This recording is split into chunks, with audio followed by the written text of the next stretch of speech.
What up, fam? Hit that like, hit that subscribe. This is Agree to Disagree. Eagles blow a 21-point lead. We're going to break it all down. Here we go. Uncle Sweeps, Nick Delgazzo, the legendary Brian Wilson, and the fucking man himself, Tom Arnone. These three guys from Jersey bringing you real talk with no agenda. You don't like them? Tough shit. It's their show, and they're going to say whatever the hell they goddamn want. Welcome in, everybody. This is Agree to Disagree, only on HUD Radio every Sunday. Brought to you by our doc, make them yours, Dr. Paul Vidal, Specialized Physical Therapy, locations in Burlington, Cherry Hill, New Jersey. Find them on the web, specializedphysicaltherapy.com. As always, that's Greg Mlakovic. I'm Tom Arnone. Everybody out there, welcome in. Let's talk about it, baby. We got a lot to go over. Crumb of the week at the end of the show. We'll give you an early look in Eagles-Bears on Black Friday. Is this loss that just happened? Do we have some concern, even more concern? We'll talk about it. Eagles-Cowboys postgame, main topic at hand. Everything runs together here. It all runs together right into our poll. The Eagles coaching staff is primarily responsible for a 21-point choke job, proving they were outcoached and unprepared in the second half. Do you agree or disagree? Let us know. Facebook, YouTube, Twitter. That's where we're live everywhere. You get your podcast, we're there as well. Hit the like, subscribe, follow. Most importantly, join the conversation. Join it.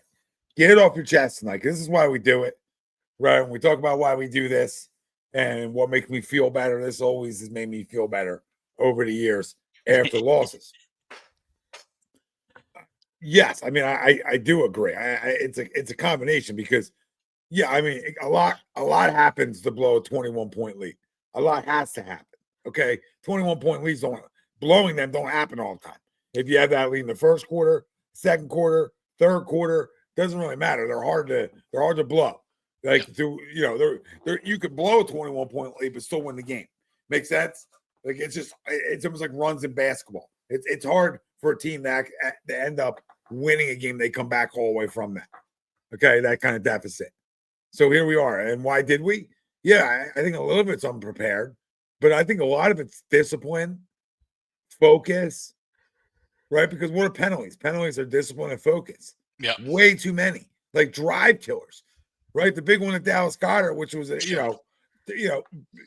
don't know if it was lined up wrong or not, but there was two of them, and the one that Devontae Smith that got called for the pick was a BS call, okay, because the quarterback made contact, and there was a lot of BS calls that get it to 21-14 on the one drive to get it to 21-14 for the Cowboys. There was, all right, but that being said, we had way too many penalties and way too many penalties in the second half that has set you back and not allow an offense that's good enough to get into a rhythm.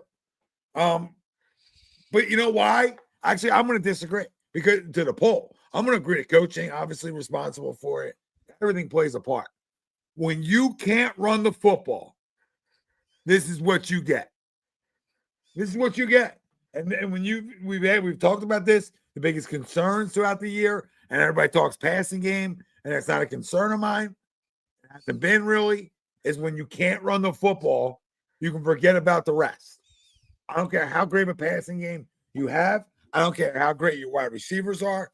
I don't care how smart of a coaching staff you have. You can't finish games. You can't close games out. Yep. This is a game. If you can just run the football half decently, you win this game. Yep. But when you're running a yard and a half per clip, when it's a struggle to run the football, when guys are 3 yards in the backfield and you can't run it at all, you can miss me with everything else. Okay, you can blame this on a lot of people and blame away, but it starts up front. And from the first time we all watched football, the one thing we were always taught is you went up front on both sides of the football. So when you're losing up there, and where every quarterback talks about where you need a run game, we have no run game. That's a big reason why you blow a 21-point lead. The major reason why, and then penalties are the other reason why. There are two reasons. If you guys want to blame Patullo and Sirianni, be my guest, right?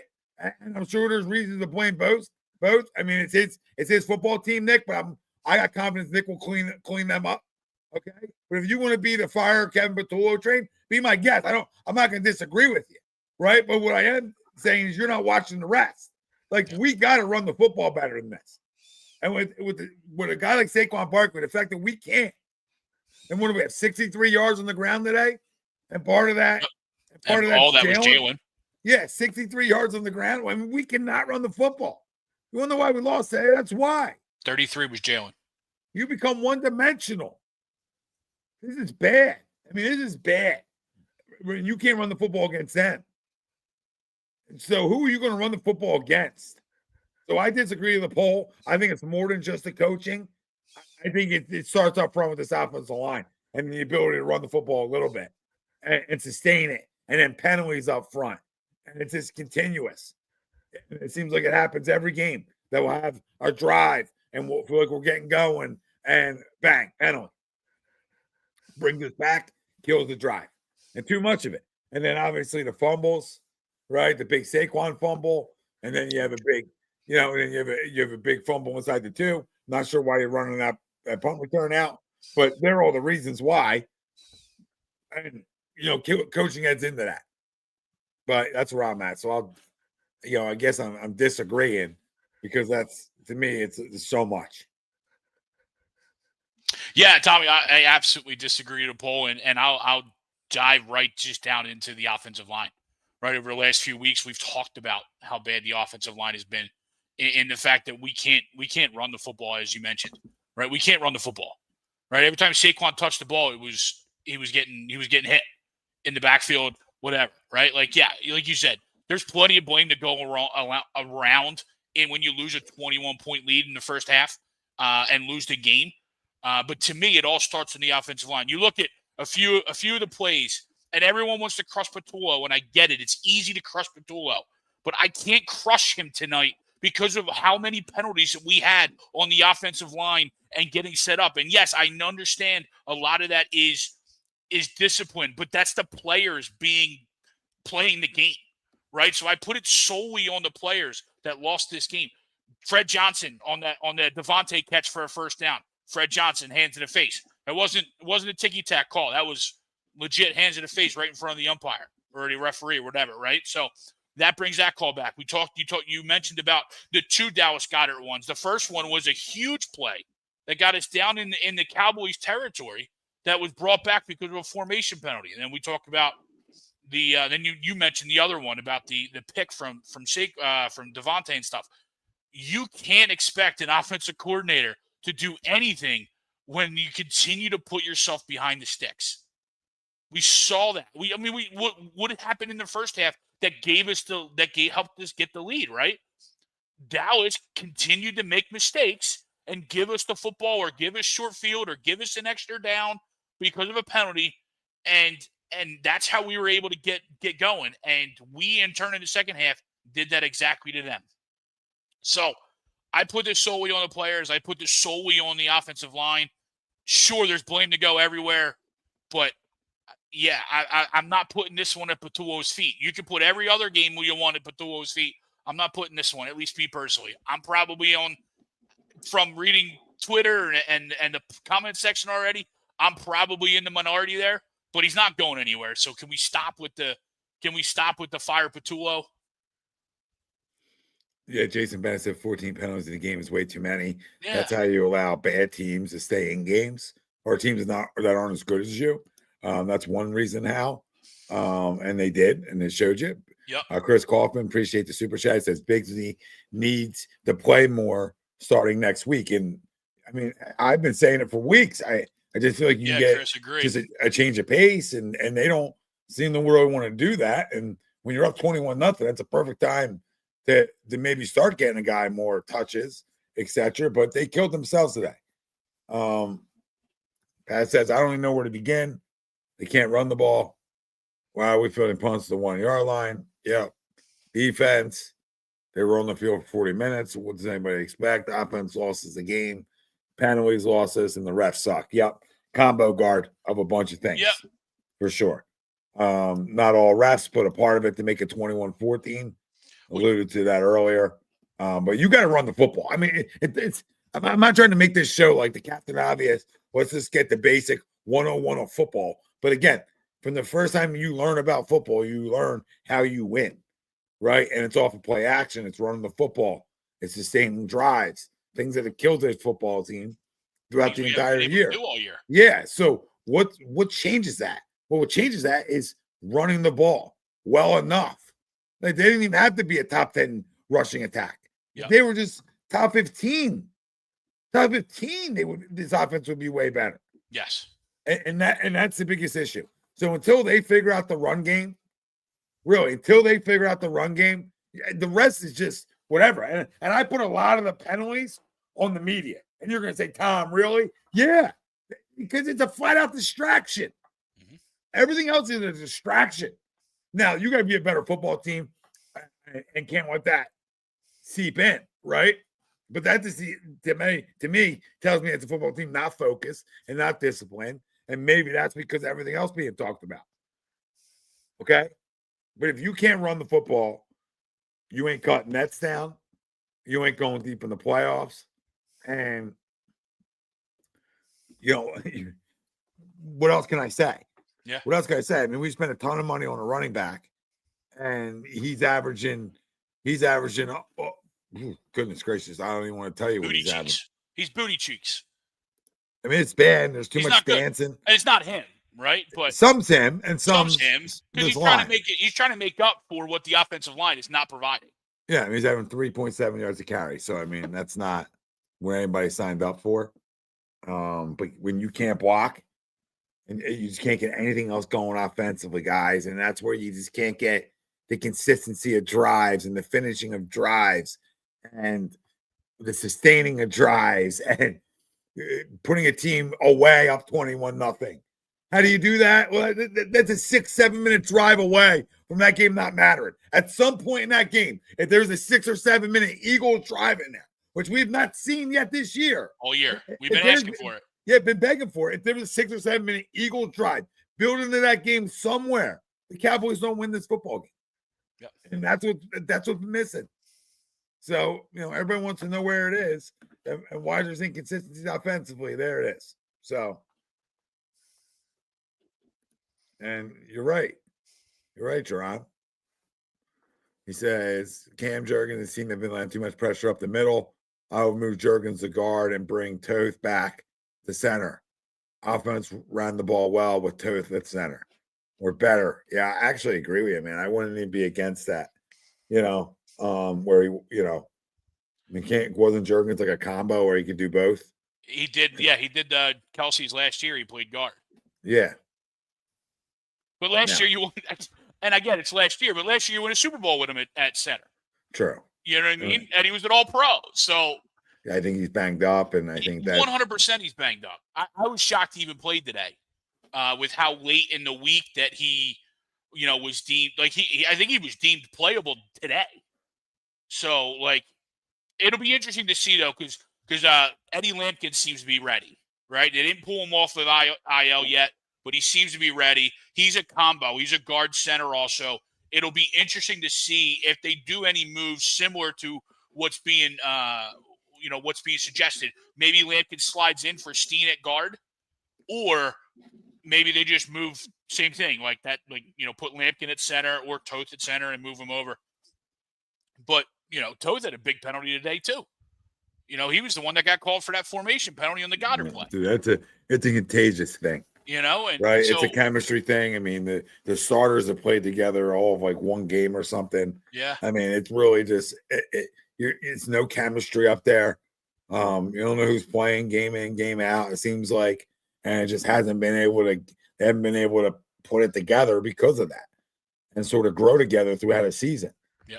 I think that's the biggest problem. What we're looking at when we talk about the Eagles' offense, and I think everybody else, you could watch a ton of film and you could try to sit here and elaborate more.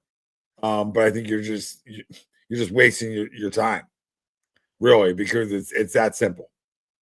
It's that simple. So they want to get to the next level.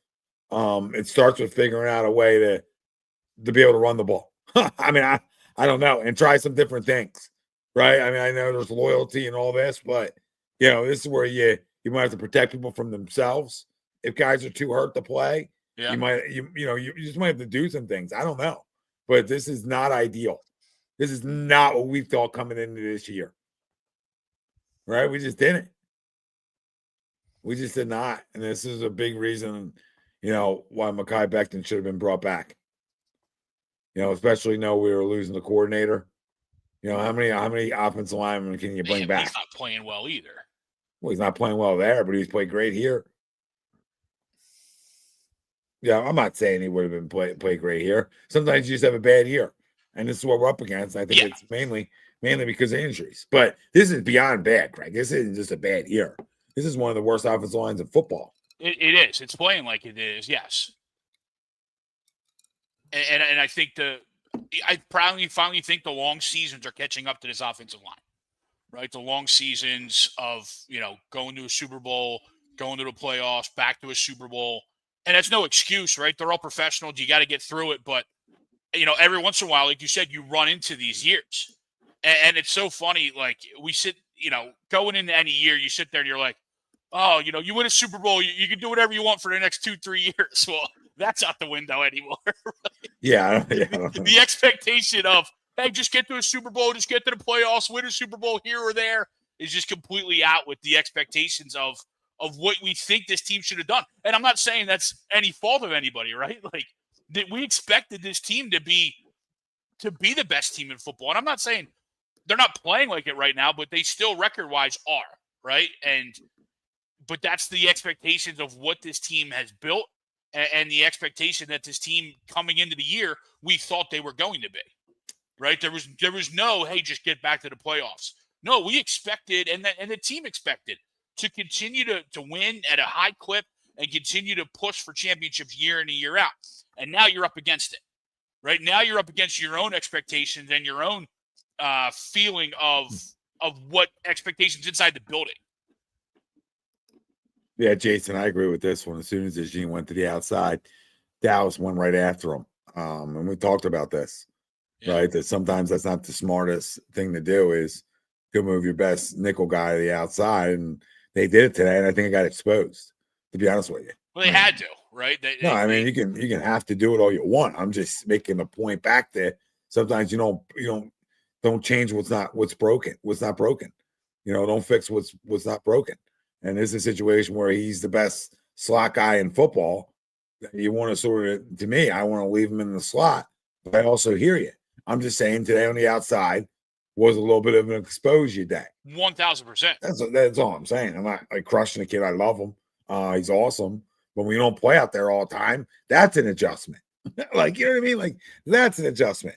And as much as I want to shit on the defense, how am I shitting on the defense that got a fumble given to Dallas at their own 15-yard line? Yeah. And they did not score. Not even a point. No so points.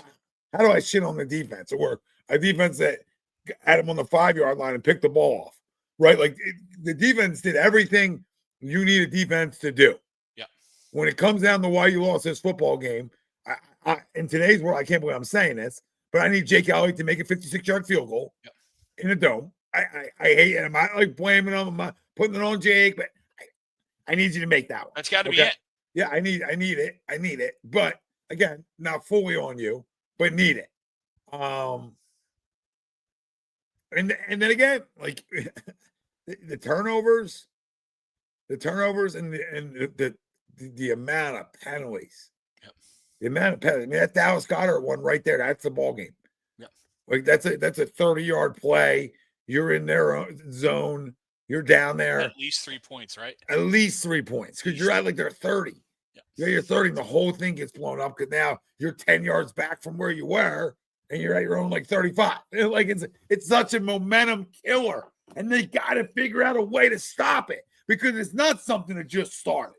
It is not. So if we're gonna come in here and make fucking excuses for the Eagles tonight, it's not something that just started. I'm the biggest glass half full guy. I'm the biggest common sense guy. I feel like when it comes to sports, where I just gotta keep it basic and not get too much in my feelings anymore.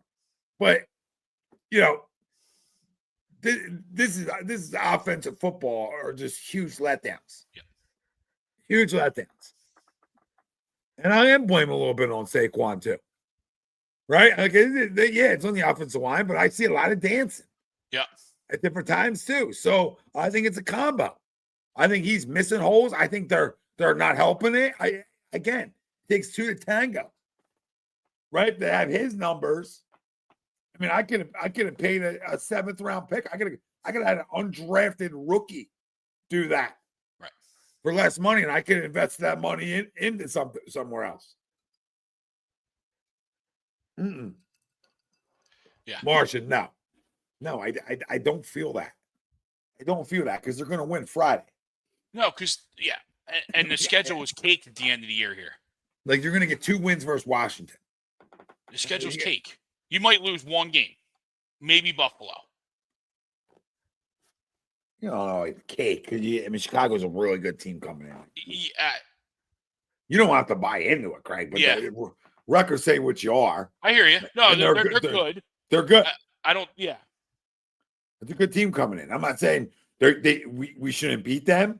I'm not telling you any of that. I'm not telling you they're a year early. I'm just telling you they're a good team in today's NFL. Right? And what the NFC is, they're a good football team. They're fine ways to win games, etc. They're fine ways. Right? I'll give you that. Yeah, I'm not 1-score games. Cincy, Giants, Vikings, Pittsburgh. Say it again. They have 1-score wins. They're wins 4 in a row.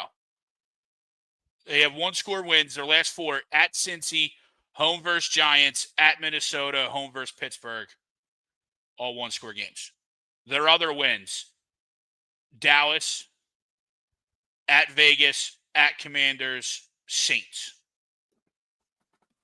Okay. So they're beating teams they should if they want to. If they're want to be 8-3 and win the Central or the NFC North or whatever they call it, but we should have our way with them. Yeah, I'm not going to go say we should have our way with anybody right now. If we can't run the football like we've been talking about, if our offensive line, this is where I'm not. I feel like we're a damn good football team. I think we're one of the best teams in the NFC. Okay, a top 3 team in the NFC, a team you should worry about in the NFC.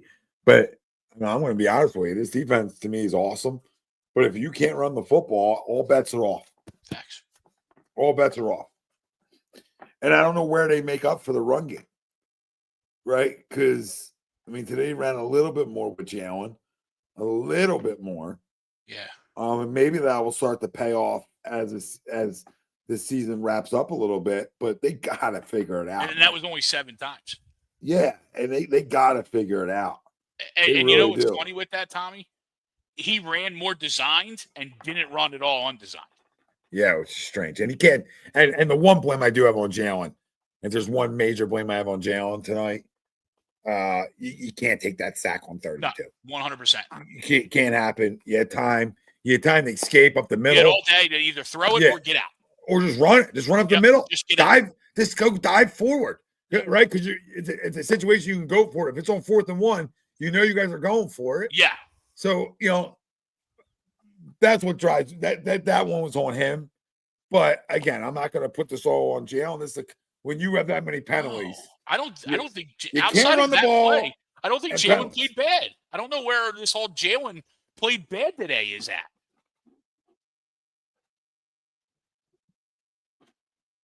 I understand people want to hate him, you know what I mean, and want to blame him, but I don't know where Jalen played bad today is in the cards.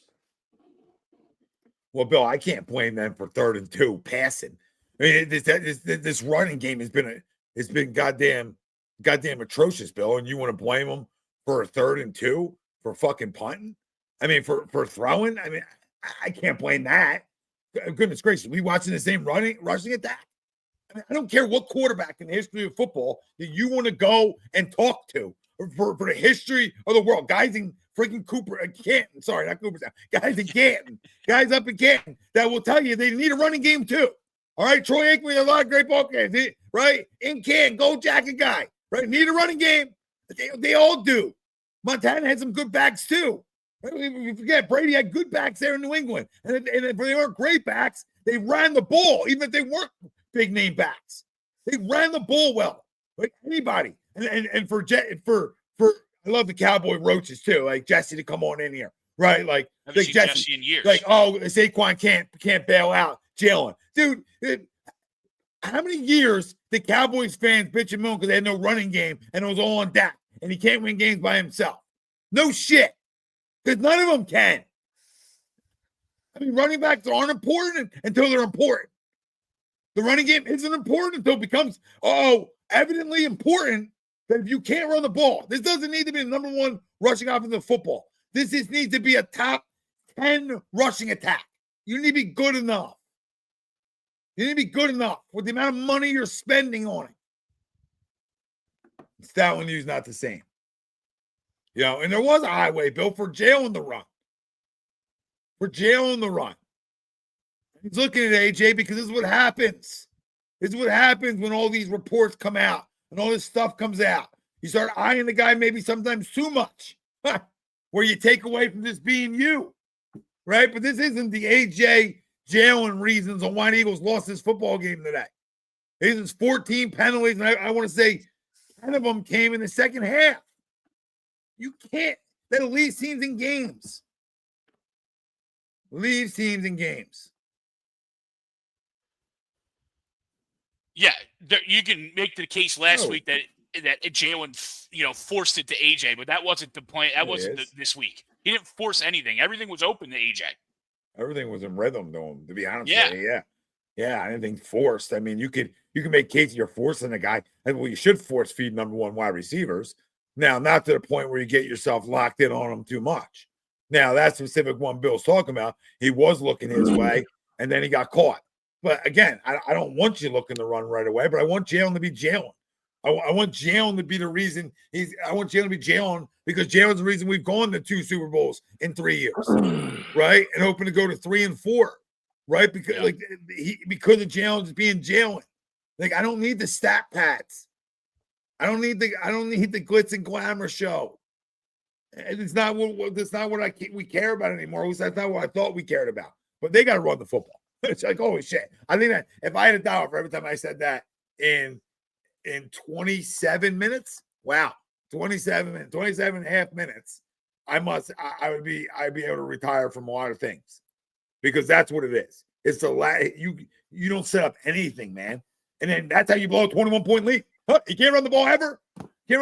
And then like Sweet, we were saying, like the biggest play of the game that nobody really talks about is the Dallas Goedert play that ends up going for like 35 yards and gets called back for illegal shift or motion or right. It was whatever, you know what I mean? One of those types of penalties that took them down into their own to the Cowboys 30. So you're walking away with points in that drive, probably. Okay, that comes all the way back to R35 or 40. So drive done. You can't. Nobody's overcoming that consistently. That's the problem. Yeah, Patul has problems. And listen, Nick, it's your football team. You know your job to be the head of that and clean it up and all that, right? But there's too many of them. There's too many. I mean, you take away the penalties. I mean, 2 turnovers and a missed field goal in the fourth quarter. That's it. So, and I just got here, so I apologize. But I'm not sure what Bill's talking about. It's 4th and 15 from your own 24. Where would you not? Where are you saying you can't punt with 3 minutes to go? Is that what he said? Did I read that right? I just got here. Right or no? Go back to it. You can't fucking punt the ball with 3 minutes left. Where? I'm assuming he's saying he doesn't like. I know he doesn't like the 3rd and 2 call, right? Because he's not advocating going for it. He's not advocating going for it on 4th and 14. So no, he's more saying get me to 4th and 1 or 4th and 2. Sure. And he can't take the sack. And I agree with him. And Absolutely, I agree with Bill. Can't take the sack there. That's where the game. That's where I blame Jalen. I don't blame Jalen for a lot more because I thought he had a good game. But or a good enough game. I mean, I just thought he had good reads in the second half, and they were getting called back on penalties on different times. I mean, 289 and a touchdown. I mean, AJ Brown, you won't hear a peep from him this week. So I mean, he's happy. He's fed. He's fed. It's Turkey week. It's Happy Thanksgiving. He got stuff. He's full. You don't even need any fucking pumpkin pie. You don't need any fucking yams or nothing, buddy. He is fucking good. He is I fucking feel like stuffed. on the video game early. Like, oh, how many can we get him? You know what I mean? Like, we stat pad him in a game. It makes his numbers look better. But yeah, I mean, listen, that penalty on the Goddard play, that was the first drive of the second half. Yep. 21-7. Yep. It was past the Goddard, pushed out bounds at the Dallas 40 for 20 yards. It was a 20-yard pickup. Dallas 40, penalty. okay. 5-yard penalty, pushed it back to our 40 for illegal formation. All right, so 40-yard. I'm saying difference. It's a 40 to 40 though. Yeah, yep. The 20, obviously a 20-yard, 25-yard, wiped it out, and then you went incomplete punt. No, rightfully so. No, I mean, I'm not saying you shouldn't complete some passes, but it makes sense. In the third quarter, you went. There's more of those punt, drives. 6 plays punt, 3 plays punt. And there's more of those drives, though. There's more of those penalty-stricken drives. Yeah. Like, again, there was another first down to Dallas that was taken away by Devontae. Then that was a bullshit call. But the missed field goal drive. You got a 10-yard penalty on Devontae Smith. That was that offensive pass interference. That's it. Goddard's out at the Dallas 35. 46-yard field goal. He ain't missing it, right? And then the play afterwards, you get the – again, now this is to start the fourth quarter, right? It's to drive that – you can't miss a 56-yarder anyway, but yeah. And then you have the false start from AJ. And then incomplete, you had the half pass. You had a 13-yard, 7-yard pass, and then missed field goal. And then you went fumble, punt with your two other plays. Your drives. Fumble, punt, and then fumble. Where you and they had touchdown, punt, downs, field goal. Yep, and then you withstand the fumble by the punt return. That's why we don't talk about it. Oh my God! Because the defense withstands that, right? And they get off the field there somehow. And Dallas is stupid, and we luck out. But then now you're backed in, right? Now you're backed in. But I can't even blame the defense for this game. Like we talked about. This is. Listen, how many times are they going to carry it? Dude, how many times are they going to carry it? I mean, whether you're pissed about it, one or two penalties. I understand your complaints, but I mean, 14 total. That's you shot yourself in the foot. Egregious. Yeah, it's awful. So, and you can't turn the football over. You can't field the punt on the 1 fucking yard line. That's it. I mean, I don't know what else to tell you. He got bailed out. And he got bailed out somehow. Yeah, like that didn't even cost you the game, which is amazing. No, because they went for it. They went for another guy that should get fired. I mean, he went for it on the 1. The Eagles hadn't scored in a couple quarters, and this guy's opting to go for it on the 1. So I mean, you totally got bailed out from that. But I mean, listen, we can't even run the ball on. The defense has been there. That's what I said. Defense has been there all year. That was my biggest. They've been there all fucking year, and they'll be there the rest of the year, right? So they're fine. I mean, that's a good offense that you expect to give some points up. Bend don't break. You know what I mean? So, they stripped Ferguson. It happened to go out of bounds. I mean, if that thing kicks back. You know what I mean? We might be talking about a W. You know what I mean? So, again, everything is peaches and and cream when you're winning. This offense has been who it's been the whole year. So the defense has bailed them out. They've done enough on offense. We talk about winning is really all that matters. All right. So there's a certain guy in Cleveland that, commented on Tommy a couple of days ago that said that the quarterback position isn't measured on wins and losses. You're an absolute moron. All right. Come on, Joe. I know you don't watch our show, but if Tom Brady won 1 Super Bowl, is he the GOAT? Is he the GOAT? He's a regular guy that dated a supermodel. Doesn't even have a supermodel. Right? She's like, who the fuck is this guy? The guy with a fucking mullet. Guy with a mullet. Guys with a fucking mullet. Come on, dude. Good looking guy. A little bit of a mullet. That's it. I won 7 Super Bowls. That's why he's the GOAT. The fucking course is about winning. Winning. The position is fucking based on winning. Right? That's all Jalen does. That's all Jalen does. So give the guy credit, and he can play. Listen, it's not like he's, some stiff back there. He can play. Yeah, I feel people you don't expect him to win a game with his arm, right? And that's why they need to be well balanced. And they're not running the football. They're a shell of them. This running game is a shell of itself from last year, and you don't expect a repeat. You didn't expect a repeat from a 2K, right? But Stoutland didn't just forget how to coach. You know what I mean? And I know Lane's down. They're right? But come on, 25th. They gotta be They're good enough. 25th. They can run. They're They can 25th still in run the rush football. average. Yeah, they can still You run can't the be football. Come on. you can't be 25th in rush average. Mhm. It's not about saving Jalen. It's not about it's a rush game being complementary to you being able to throw the football. Absolutely. It's got to be 100%. complimentary. That's not even complimentary. That's downright egregious for the amount of money that's spent in those areas. The running back being one, and then the offensive line. Now, you haven't been on in a couple weeks, and we haven't been on a couple weeks to really talk about it. Now, we've been on Wednesdays, right? And on Wednesdays, I say the same thing. You're like, dude, when you rush for that many yards and that many touches, you're going to have a down year the next year. You're just going to. It's like every running back in the history of running backs had a down one. Now, to this level, no. But then you add in an offensive line that's played together fully healthy one time. One time. Like, that's not enough. Right? That's not enough time to get a continuity and go. So you add all these things in, and it's why you're not. Look at the other running backs who've gotten touches here. They're averaging 4.5 plus yards a carry. Now, I'm not telling you they're better than him. You only saw one. Yeah, I'm not telling you that any of those backs are better than Saquon Barkley. No, what I'm saying is this is the perfect time, the perfect year to come into and be smart enough to say, you know what, we gotta have change of paces with him this year. Yeah. This year's a change of pace here with him. There's no reason that, the Eagles weren't down 21-0. So there's no reason for Jalen Hurts to throw the ball 39 times, right? Saquon, it should be the opposite. 21-0. Oh, back to the same old adage. You 21-0. 25 times. 21-0. Saquon should have 25 carries, right? I know the average doesn't look cute right there, but you put in his belly, 15 more times. Who the hell knows? I don't know, right? We'll never know. But there's no reason in a 21-0 game, at one point that Jalen's got 39 attempts. You know what I mean? Come on. Well, that's why it goes back to, real quick, you're spot on.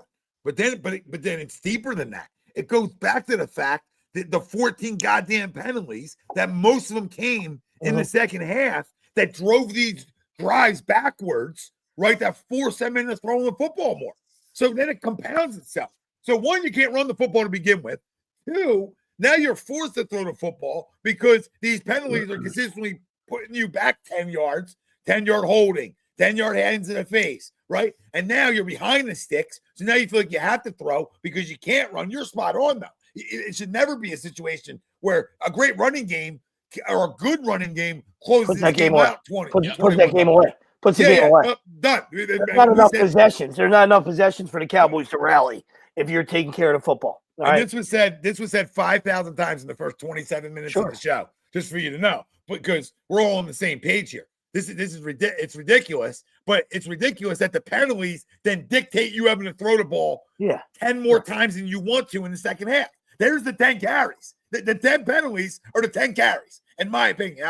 I just common sense it because you're constantly playing behind the sticks. I don't even know how to compare it in baseball terms. It doesn't even matter. What matters is that when you're constantly, you get a first down or you get a good play, and that's a 10-yard penalty coming back, right? And you're constantly playing like that the whole season because they have the entire season. Now, is that on the offensive coordinator, Umberto, or is that on players' focus, right? Is that on discipline? What is that on? I think it's a combination of everybody when you want to talk about those things, but lining up the wrong way is on the player to me and on focus. Okay, 100%. False starts are always on players to me. 100%. False starts is on focus, discipline, players. So these aren't and hands in the face, which was a borderline one on Fred Johnson because he was with the chin, but still, the neck goes up, it's going to get called. Oh, right? Yeah, he was ready. His head. You know what I mean? Yeah. So it doesn't matter. I'm just saying, where you get a guy. If you get a guy anywhere in the neck area, it's going to get called because the chin's going to go up,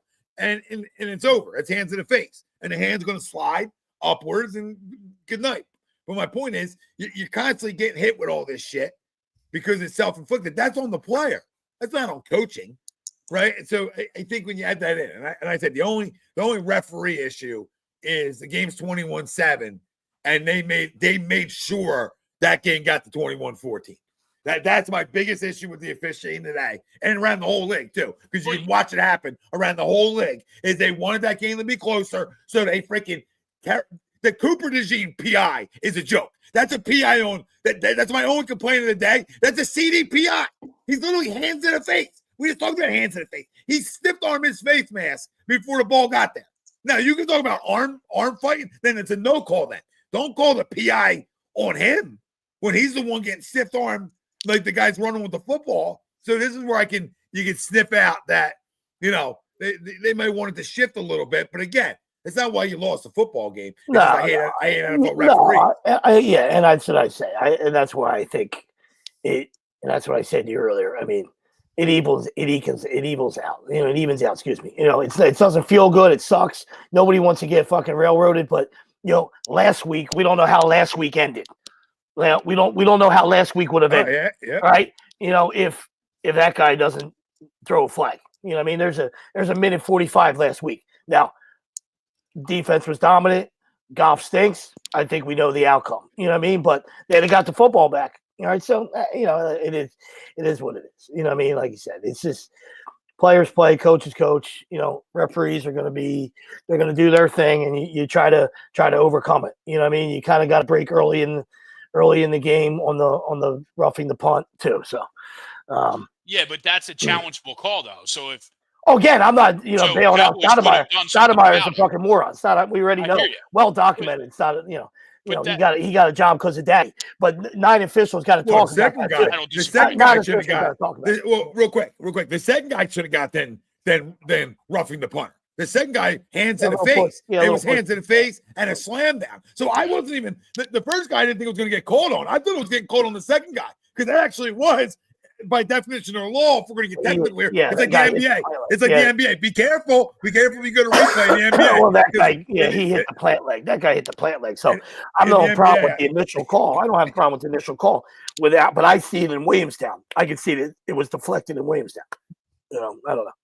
Well, you heard the crowd sort of told you to me that a little tip, a little piece, but. And I was wondering if it was too. So good information by Waffles over there too. Because I said to myself, I was wondering if, I didn't think they were as bad as MLB, where you can't challenge, a ball before the bag and certain things and blah blah blah. So I didn't know what the reason was on that. At least according to Captain Dean Blondino, they could have challenged that. And I wish it was like an NBA challenge, though. Like if you go challenge it, be careful what you challenge. Because you might find something else. That's what I said. The other guy got that should have been roughing the punter on him anyway, because he went hands straight to the face and enforceable contact to the ground when that punt's already off and he's in a vulnerable position, right? And that's sort of roughing the punter is. Correct or no? When the guy got up, you mean? No. Like when the punter, after the first guy made contact and he spun off, the second guy, if you guys the second guy slammed. That was the punter that he touched, is what you're saying. That's what I mean. Yeah. So I know if the first guy isn't a penalty, the second guy's is little contact to the head or neck area is my point. That's where I'm going. Yeah. So if it's the NBA, maybe that's why they didn't review it, because they're like, well, they're going to get this part of it, right? Yeah. Maybe they missed the first part, but the second part they would have got. I don't know. But either way, this isn't an official. This isn't an official driven game. You know what I mean? To that broader point, though, Tommy, you heard the shift in the broadcast too once the Cowboys started coming back. Right, the first half of the broadcast, every time they came back from a commercial, it was they zoomed in to find the tip. Right, they zoomed in to find the tip, and then when they had the false start with Dallas at the goal line, they came back from commercial with, I think the Eagles were trying to draw them off sides. And it just felt like early in the broadcast, anything the Eagles did, they had a reason why it was against the Cowboys, right? Like it was screw the Cowboys. And then they came back, and Fox and Brian Anderson, I think he creamed when on that long pass to Pickens there at the end. I think he creamed himself. The national media is driven to like them for some reason. But yeah, I mean, they made excuses for them early. They're coming off a Monday night win. Like, so did we. Like, we came off a Monday night win, then went and played a Sunday night game and won that.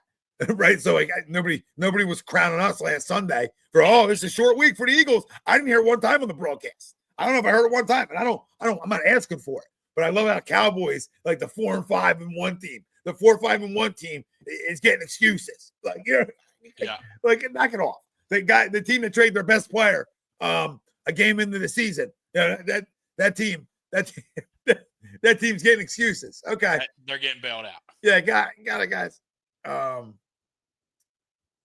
But yeah, we just have to close. This is a closeout game.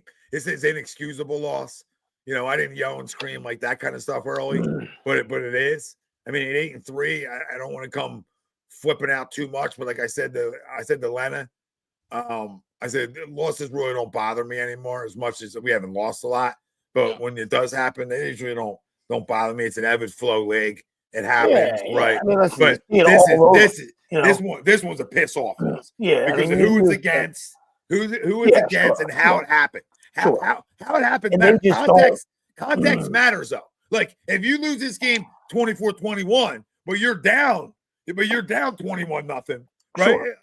Context matters. Absolutely. It happened. 21-point lead.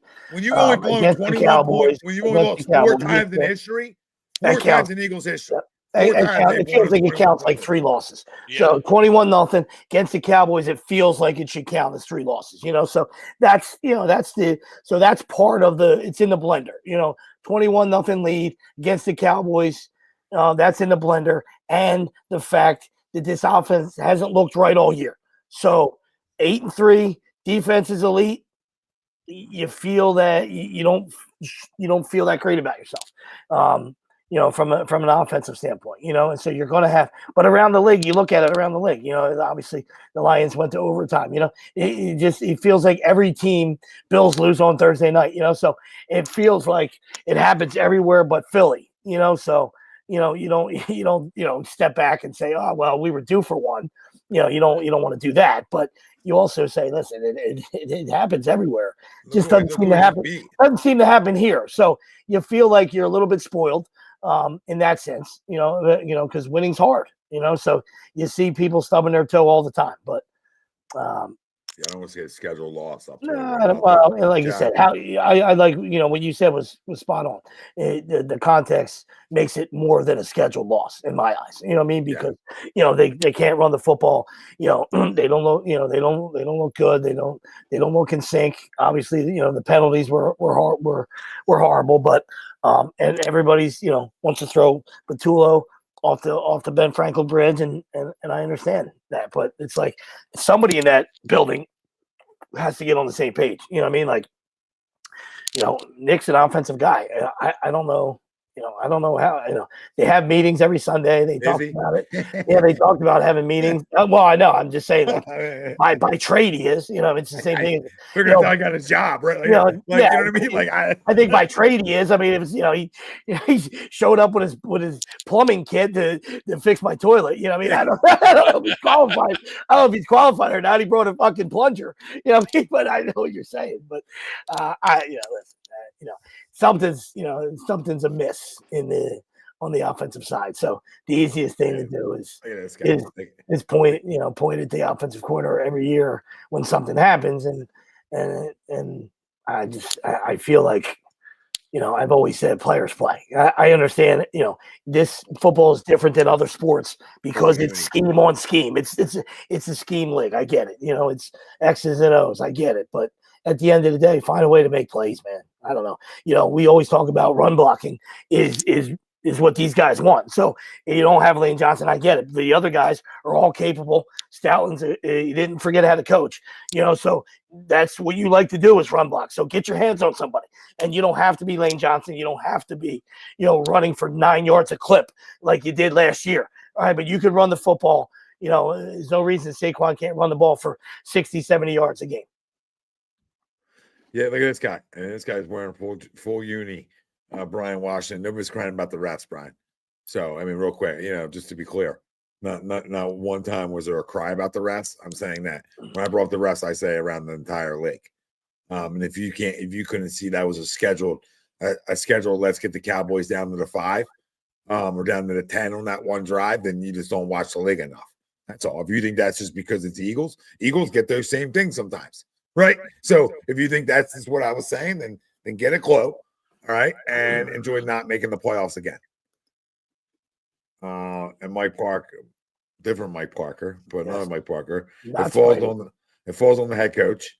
Dude can't call plays, so offense has a new play caller every single year. But I can't agree with that. I mean, there's the overreaction. Yeah, like what does that mean? Like that's not why we have a new coordinator. We have a new coordinator because these guys either get fired or they get hired, right? Sykin got hired, okay. Everybody gets Moore hired got on.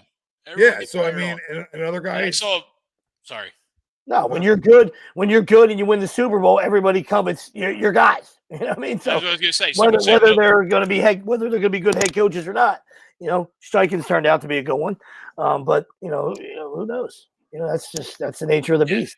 Somebody said earlier, no more new offensive coordinators. Sorry, well, we can't control that when we're good. And you get the bottom of the barrel when you get to the Super Bowl because you don't have time to hire anybody. It's just the way it works. And we're not firing Patuo. I'm sorry to tell you. Tucker, can you just break one, please? Rams, can you take a playoff? No, and you can't. You're not just going to fire him this part of the season. I don't think that's the right decision either. But it doesn't mean you can't collaborate. No, but you can't. But you doesn't mean. But 100%. But doesn't mean you can't take it away from them. You know what I mean? Yeah.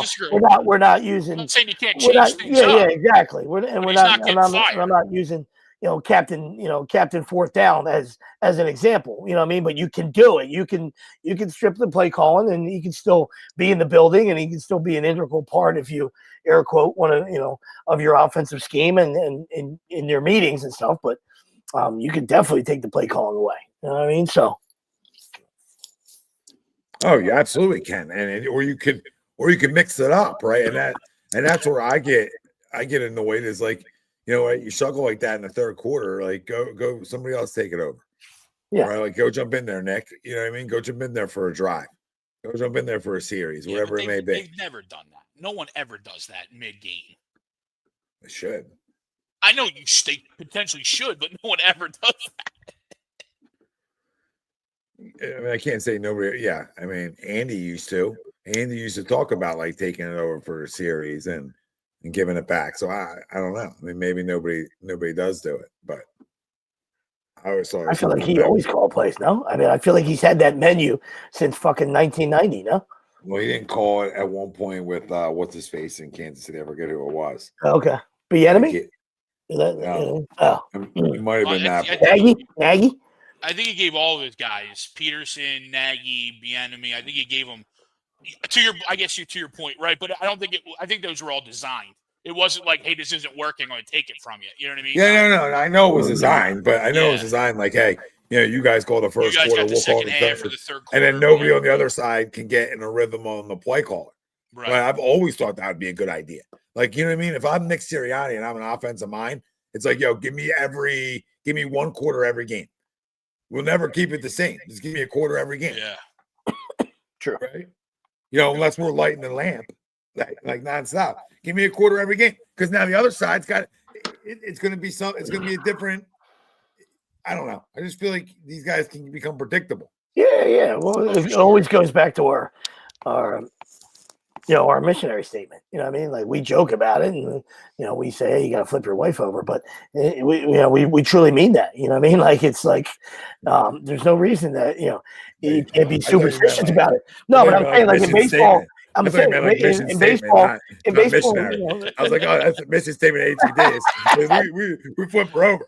Oh yeah, I mean, put it on a t-shirt. Change it. Put it on a t-shirt. I mean, flip her around. Put it on a t-shirt. I mean, absolutely. But it goes to this league. They retreads. This league's full of retreads, and guys never go hungry in this league. As coaches, the tree is plentiful. Yeah. So, they're just afraid to rock the boat sometimes. You know what I mean? Unless it's going to save them. So these guys won't rock the boat unless the guy says, "Hey, buddy boy, it's you or him." All right, and then that's when you see the guy cut the guy's head off. All right, the machete comes out when if Laurie said, "Hey, Nicky boy, it's you or Kev." You'd see Kev's head right there in a mailbox, right, in Haddonfield. Right? Bye-bye. Real simple.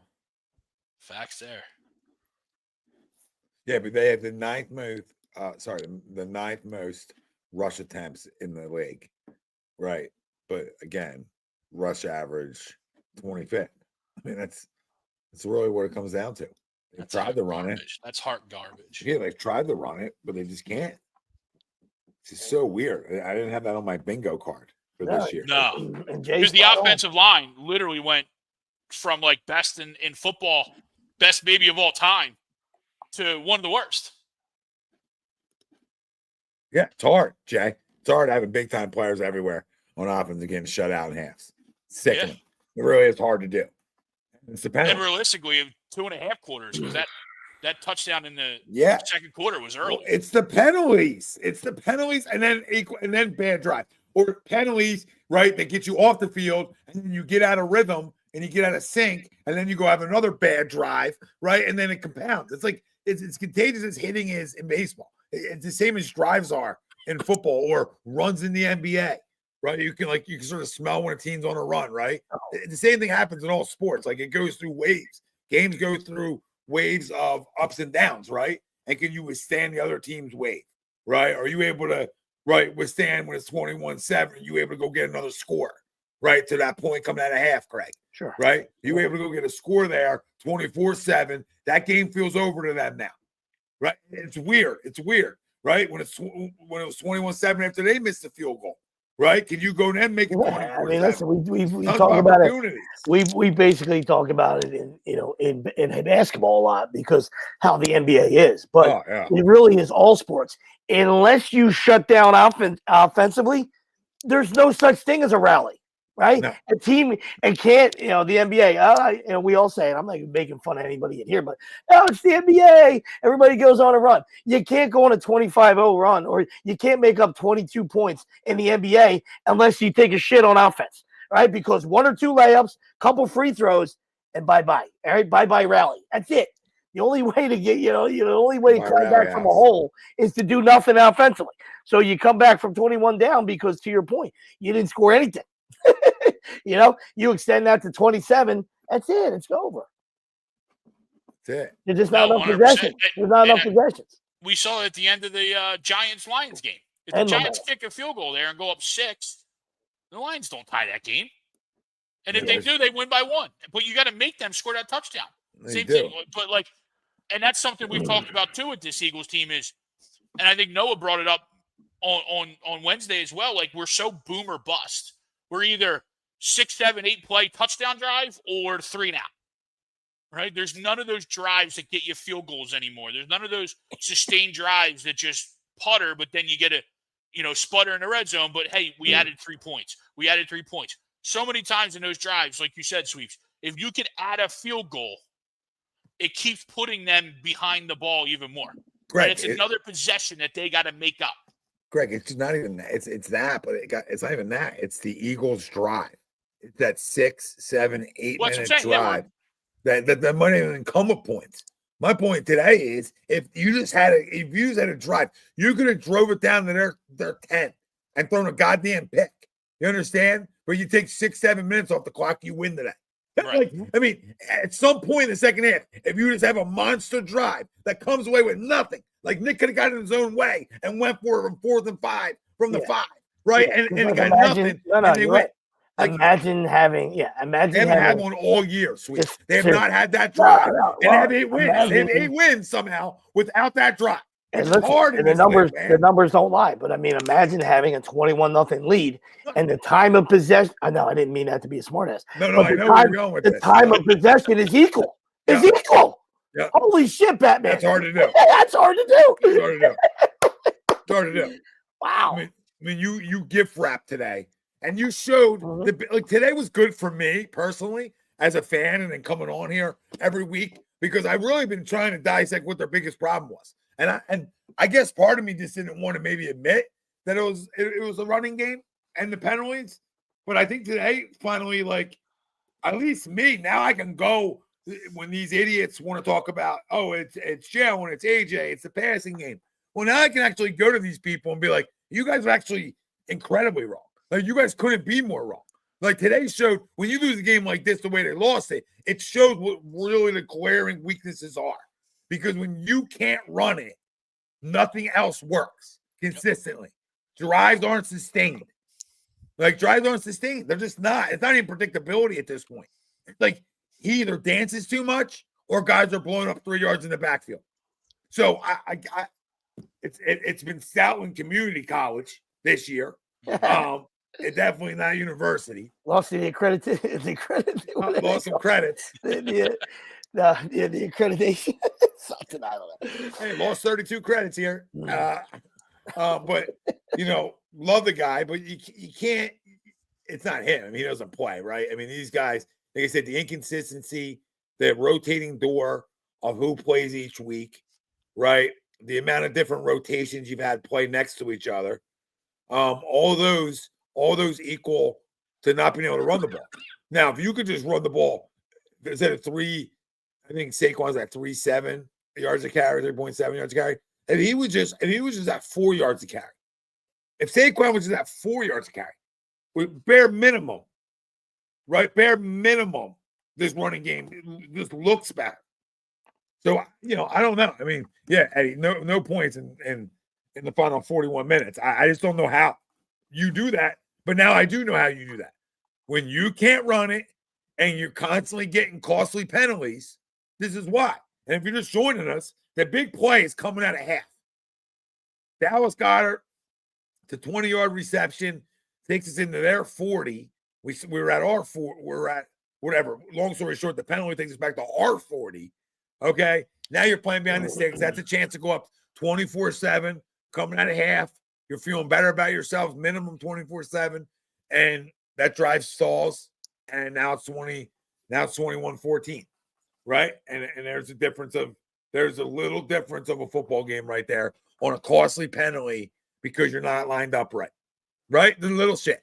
Yeah. Little shit. You're not lined up right, and you blow a good play call. That's where it's like, how do I put that play call on Patula? It's a good play call. The Devontae Smith. Now, Devontae Smith one's egregious because that wasn't a penalty on Devontae. But even that, like that penalty, how do I put that on Patula? That's a good play call. Dallas Goedert's wide open. So, how do I put a Saquon fumble on Patula? Yeah. I mean, Saquon's had a couple opportunities, and he fell down today. Well, that's a drive where you're definitely getting points. You know what I mean? Like, if he doesn't put that on the carpet, you're most likely getting 3 there. You know what I mean? So that's a huge turnover. It's his first fumble, and he's human, right? But like I said, I think today was the perfect storm of horseshit. You know what I mean? Like, it really was. Whether you can throw it all in the blender. Yeah. Coaching, running game, penalties, referees, turnovers, decisions. You know what I mean? It's a giant blender for a loss. That's a giant loss, and that's giant blender that leads to a loss. You know what I mean? So, and that's so we'll see how they respond on a short week. It's a good beer. It's a good Bears team. You know what I mean? I'm not crowning them. I'm saying it's or saying they're going to the Super Bowl or anything like that. But obviously Ben's made a difference, and this is a pretty good team. But get back home, and we'll see what happens. I said that to Greg earlier. It's a good football team coming in. Yeah. They're much improved. So it's a good test to show your response, is my point of it. And you come home and you take care of business at home on a short week. You give yourself a little breather here, and maybe you can clean some stuff up on another little extended rest. But yeah, it was just, like I said, it was just it's a monster. It's a monster game. Oh, it's sure. a monster game. To me. It was just I don't like to say must win, but this is must win talk to me. Like, it was just like I said, there were so many plays. It was just a comedy of errors. You know what I mean? Like on the Pickens play, Alcatraz Island got hit by his own guy. You know what I mean? Like he got picked by his own guy. Yeah. So what happens if he doesn't? Right? I mean, he might still be caught, but maybe he's not running. Yeah. But no, to me, I hate saying must wins when you're 8-3, right? Because they're going to be a playoff team regardless, in my opinion. But this is a must. This is a must win to me. Just to show for all the 2023 people out there that are like, oh, this is 2023 all over again. Here we go, right? Like, hey, we're gonna crumble after a 10-1 start. That's what I need to win at. Just to hush that up. right? Just so it doesn't turn into collapse, right? Because wins cure. Even though the media doesn't want to let it cure, it cures. So there's nothing better. There's nothing better. That's all. That's all they've done, and with this tenure, you know what I mean. That's all they've done. So that's all they know how to do. And he's got to get back to that on Friday. Eagles are -7. In case you guys didn't talk. Wow, about it. they're -7. Mm-hmm. Oh, Jesus. I'm going to give an early score prediction right here. Then, if they're -7, I'm going to go. I'm going to go 31. I'm going to go 31-17 Eagles. Then, if they're -7. If they're -7, that's a ton to me. I mean, I don't know what they know, right? I mean, they just know that they haven't really. I mean, they have wins, right? But they haven't beaten anybody. No, 7 is just a lot when you're 8-3 as well. Yeah, that's all. Yeah, we get the same record. They're coming in here, but yeah, all right. I mean, I'm down. I love it. I love the 7, and maybe it's telling, maybe it's not, but maybe we could actually go roll somebody. I don't even care. I mean, I'll take a 24-21 win, right? But would have taken a 24-21 win today as well. yeah. Okay, so I'm an easy guy to please. Ask her about it. Yeah, ask her about it. Very, very easy guy to please over here. So just win, baby. Just win. But it would be nice to just go beat somebody up, though, right? It would be. I thought we were getting that today, and I was excited by it. I was like, this is good. This is what we need. This is what we've been waiting for, right? That first quarter is like everything Jalen does when people hate on him, but then it stopped, right? And it can't stop. It can't stop. Nope. It can't stop. Won't stop. Can't stop. Won't stop. So I'm going to say, I'm going to already go out on a little early prediction, 31-17.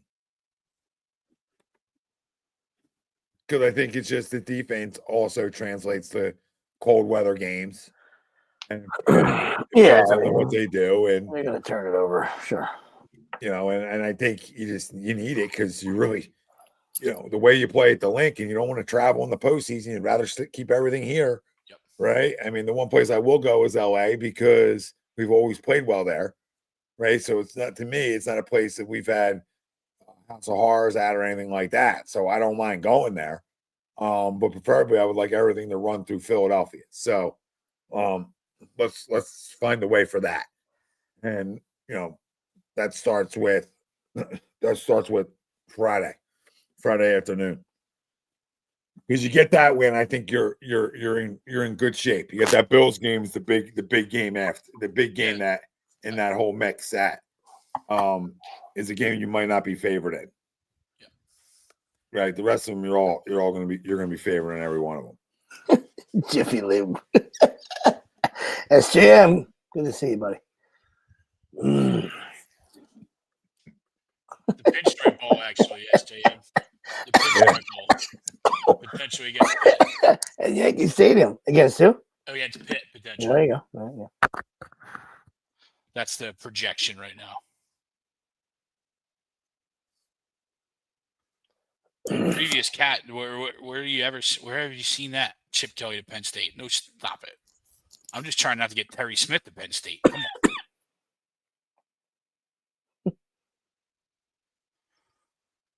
on. I still can't believe Aaron Donald retired. I mean, straight face.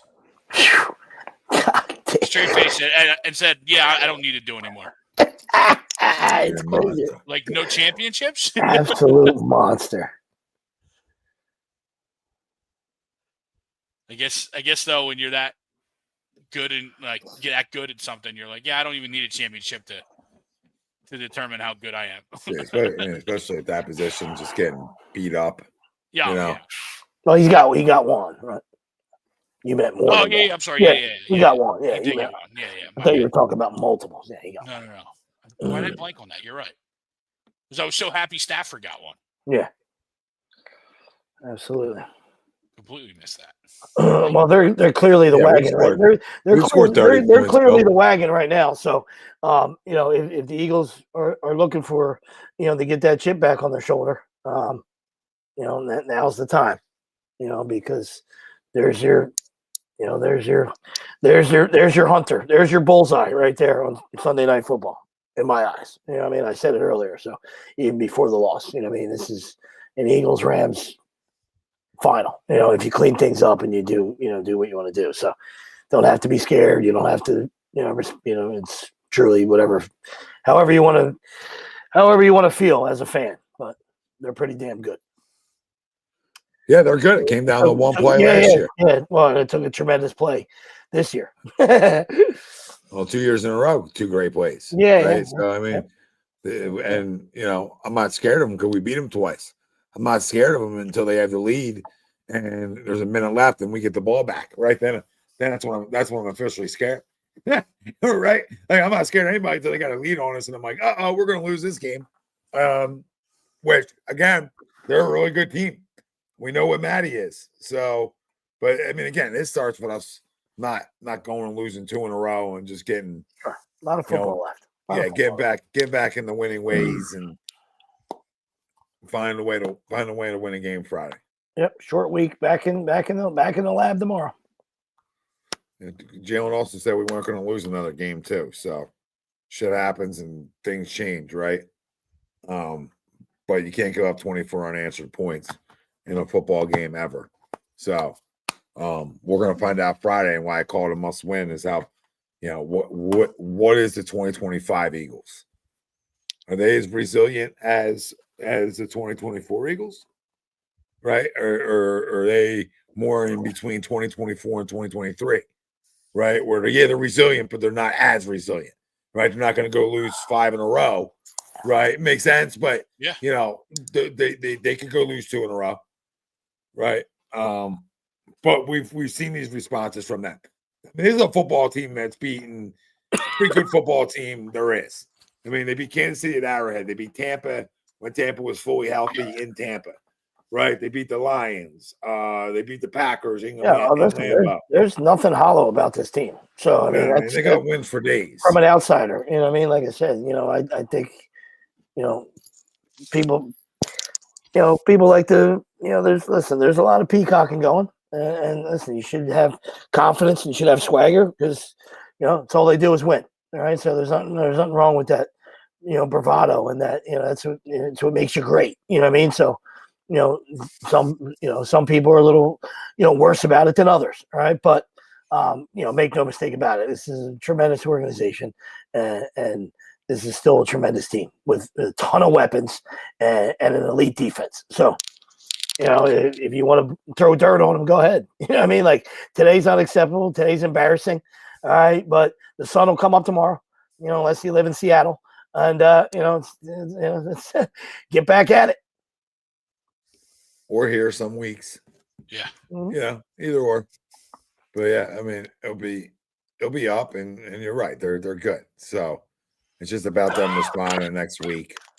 It's about them, putting together 4 quarters again, which doesn't even mean you got to score all 4 quarters or anything like that. But just go play 4 good quarters of football and get out with a win, right? And get to 9-3 and sort of be able to dictate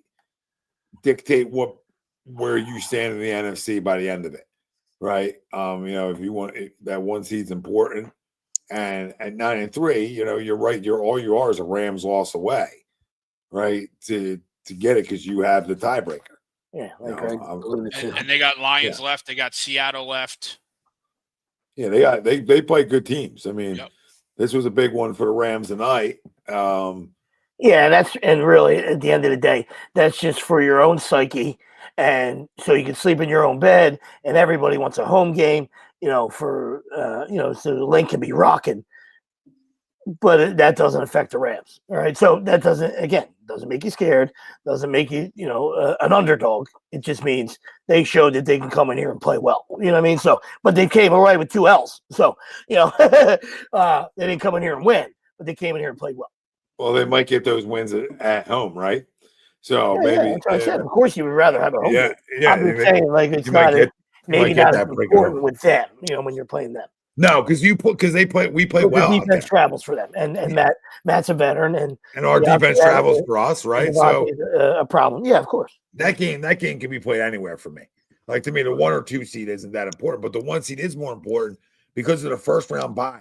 Less games you got to play, the better, right? So to me, it's not even about, like, if the 1 or 2 seed, like old days, got the buys. I don't care if I have 1 or 2. Just give me one of them. But now that only the number 1 seed gets the buy, that's the killer. That's why you're fighting for it, because it's one less game you can cough up. Bill, Right? Bill, you might have went and took a piss, Bill. I said the Rams are a wagon, so I'm an outsider. You know what I mean? It doesn't mean these two guys have to agree or be scared. You know what I mean? But yeah, I don't know if they're better than us right now anyway, Bill, because we just beat them and it wasn't even that long ago. So I mean, like, yeah, I think they are, but I don't think it's 1 tier, 2 tier. But I think right now they're better. I think they're a better football team. But the Eagles beat them. So at the end of the day, all you can say is, when we played, who won? Yeah, and we played twice in way less than a year too, Bill. So I mean, I know the way it looks right now. Yeah, like the way it looks right now. Yeah, we beat them 3 times in a row, and the way it looks right now, yeah, they're better. But sometimes you have teams' numbers for whatever reason. So, I hear you. Not a team I want to play. I would love, again, to get the 1 seed, so they have 2 opportunities of somebody knocking them out, right? And you getting somebody besides them. That's the whole reason. Just like you would want us to have the number 2 seed, because now we got to play a wild card game and a divisional game. We just don't get the divisional NFC title game. That's a difference maker to me, where you can get the other best team in the conference knocked out earlier, right? It sort of gives that 1 seed a little bit more of an advantage than ever before, in my opinion. Because the 1 and 2 seed always had an advantage back in the day, right? Sure. Or now, only guy who gets an advantage is the 1 seed. I mean, how many 1 seeds have gone to the Super Bowl since they have rolled out the only number 1 seed gets to buy? I'd love to know the percentage of that. It's interesting conversation for another day, right? But just a curious cat. I don't know if it plays out better for teams, or if it, or if it's been like a 50-50. But I would sure more at least end up in the title game. Only having to get 1 win.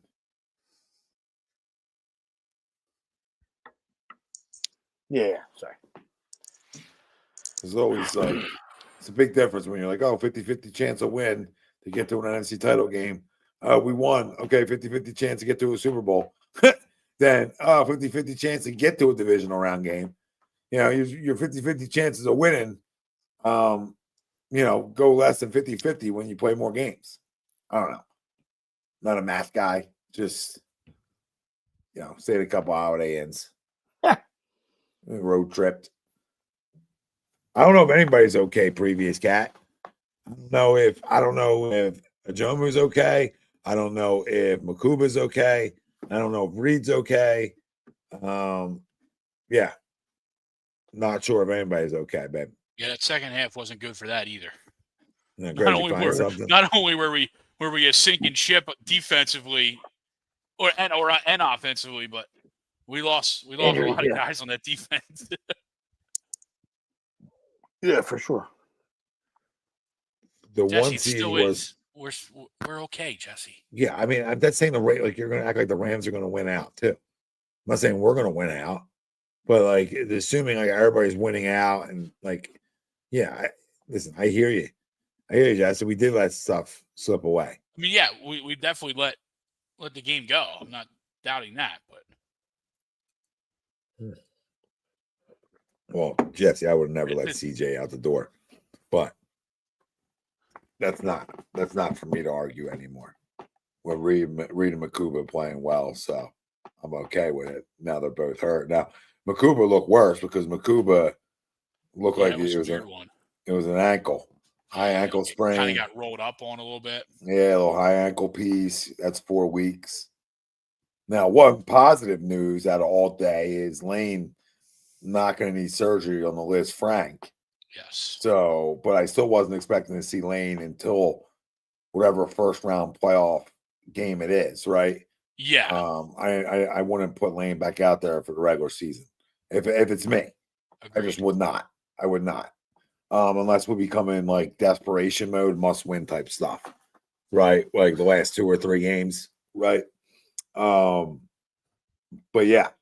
So that's good news in an ugly day. But Definitely. yeah, injuries definitely piling up for sure. A little bit on the defense side of the football. Not ideal in the secondary. Like I said, Coop doesn't look as good playing the outside as he does the inside. Nope. I Got a mean, I little think, exposed, and that's yeah, okay. but I think that's an off season. That's where an off season comes in, man. Like of like training the play out there, like studying film the play out there. Like it's different, dude. You're covering different. You're covering more boundary. Like you're covering more space. It's weird. We're in a slot. You're covering more space. I feel like, but you're not covering the same routes. Makes sense. It's different route trees being ran from an outside guy to an inside guy. So to me, like again, today's a tough game to talk a lot about because it's 2 damn good wideouts out there. But I still think like it's the guy's the best slot corner in football. You know, it's not ideal having to move him. That's all. No, it makes you obviously understand why they don't want to move him either. Yeah. You know, because you're on the outside, you're going to face more of those one-on-one balls that Pickens just is really good at, right? That Coop might be better at, like you said, Tommy, if you had an all-season to train and work getting his head around, right? In the slot, you're not worried about trying to find the ball and play the ball. You're just trying to play the man. Hold on. I love this. Jesse, I love you, brother. This is the same defense that played in the zone last Super Bowl. I don't know if you guys thought that game was played outdoors somewhere or where exactly you thought that game was played at. But please don't tell me that this defense there was a hole in the roof. Isn't the same. Yeah, you know what I mean? Isn't the same in a dome, a hole, a goddamn somebody's backyard. This defense can play anywhere. Now, I think any defense plays better in freezing temperatures. Like every defense ever to play should play better in freezing temperatures because it's hard to play offense in freezing temperatures. Right? It's hard to throw the football as well in 25-mile wind gusts.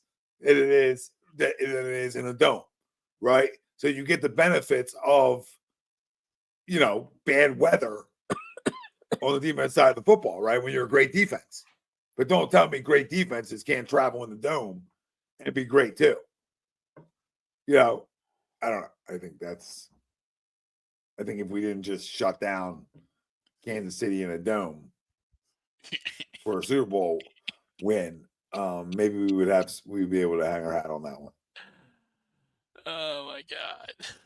Yeah, this is we're 8-3, really 3. I did find it interesting though that it looked like, and again, maybe there was some missed calls, but we didn't get as much pressure on Dak today as we had the last 2 weeks. Oh, Jalen Phillips wasn't. Jalen Phillips was non-existent today. No, not as good today.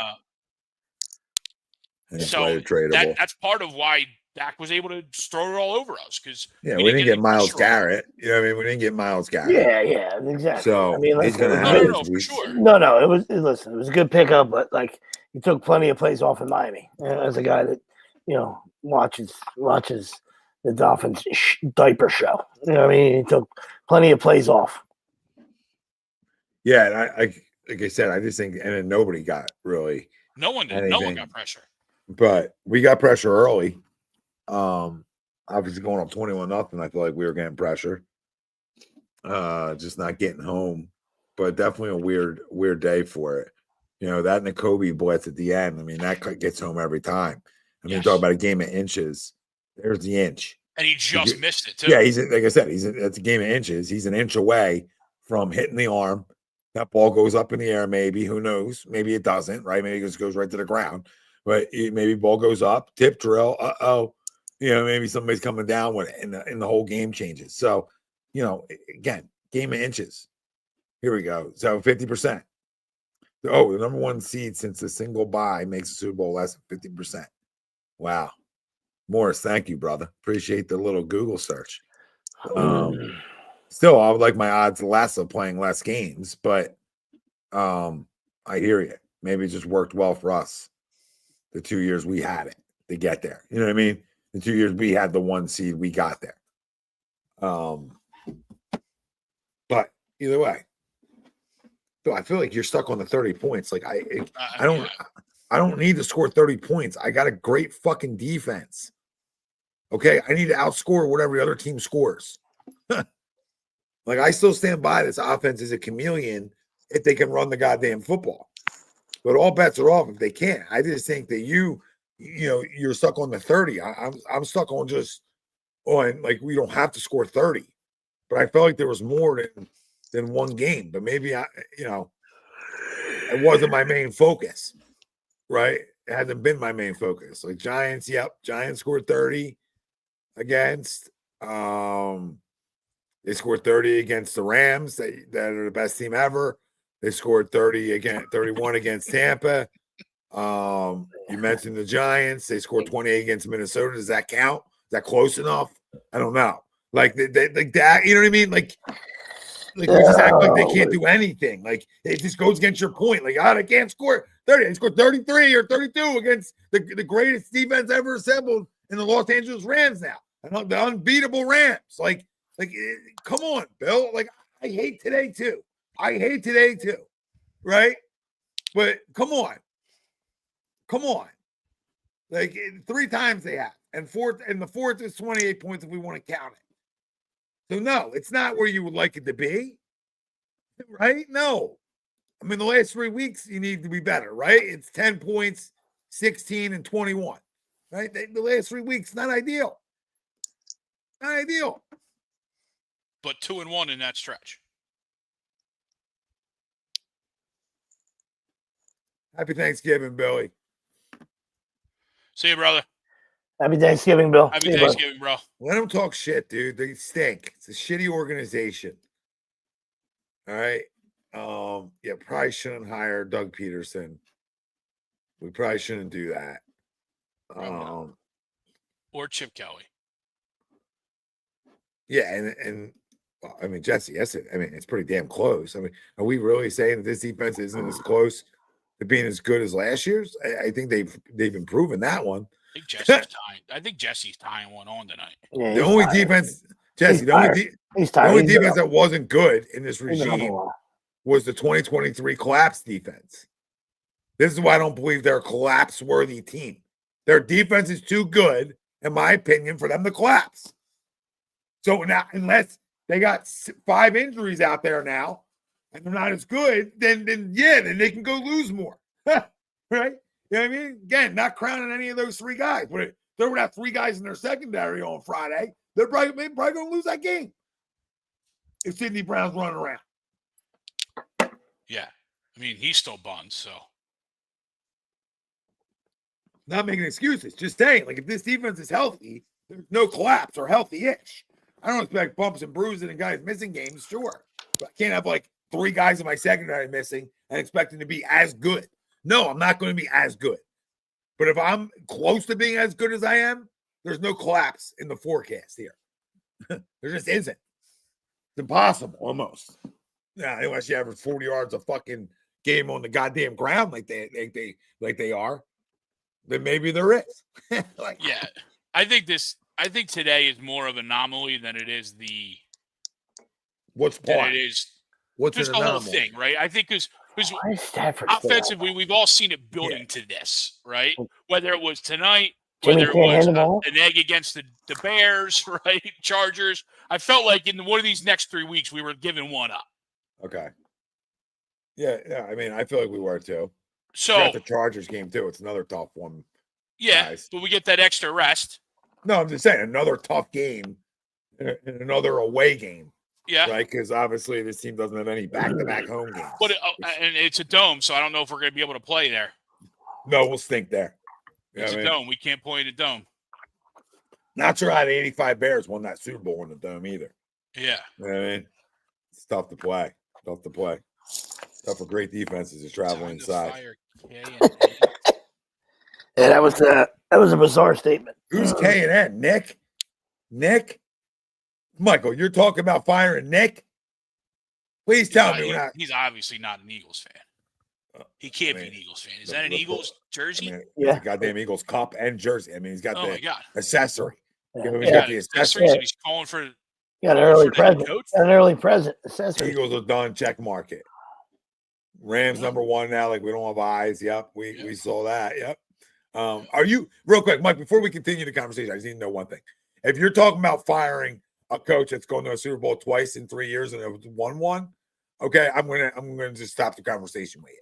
Like if Nick's part of the conversation about firing, now if you want to talk about firing KP, then different conversation, right? But let's not talk about firing Nick. That's crazy talk. It's not even okay. I mean, I think they said on the broadcast he's top 7 all time in winning percentage in his first 5 years, and we're gonna fire that guy. God hope whoever we get to replace him is better. Jesse, I think by the acquisitions we've made at the deadline, if you want to go by the stats and not your eyes, if you want to go by the deadline till now, if you want to tell me these defenses aren't similar, then we're not watching the same football team. Okay, we're really not. No, I can't be more clear. Since the deadline, if you think those last year's defense and this defense are very similar, then we're not watching the same team. Like we're seriously not watching the goddamn same team. Like I don't know what else they got to go shut down, babe.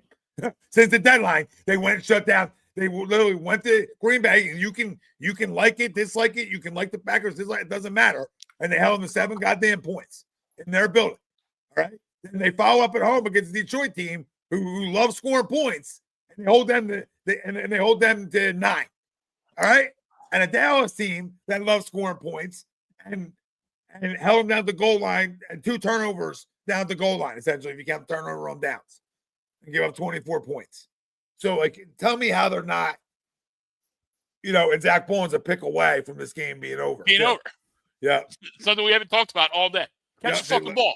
Yeah, hour 31 in, we left that out. Like, catch the fucking ball. Hit you right in the hands. You read it perfectly. Yeah, I'm good with you dropping it on last year's contract. Yes. Last year's contract, I'm okay with the drop. The new deal, that's Ray Lewis pick me. Please. That's gotta be a pick. I'm paying you that over money. At that point. Yep, I'm paying you that money because that's ball game. So you're right. We left that out this whole show, which is crazy because that's how much other shit happened.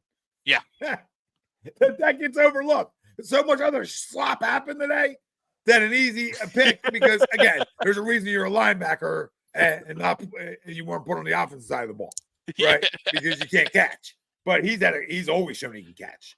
So, he's made some great catches, great picks. Maybe you just can't make the one right in his hands. Yeah, he's got to dive for it. Yeah, everything needs to be a dive.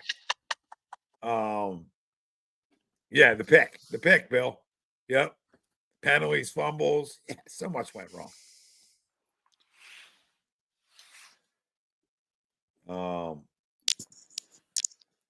Yeah, so Michael and the accessory never elaborated on if we're firing Nick. So, but Ryan, KP episode has to go when? Like now? And for what? I just don't know if that's the right time, guys.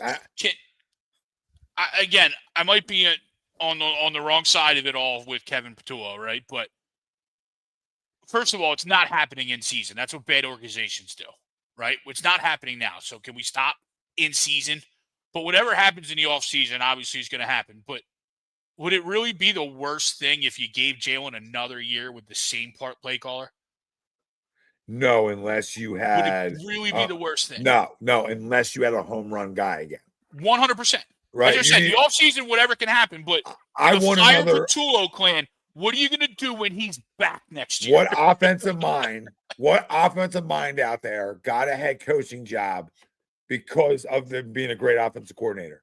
That's who I want in here. Like, what guy's getting fired? There's 2 of them. Or been fired. Yep. You know what I mean? There's 2 of them out there. All right. Who are the 2? Sweeps' boy is one. Well, if he gets fired, he might not get fired. Oh, well, that's right. I'm sorry. That's right. He hasn't been.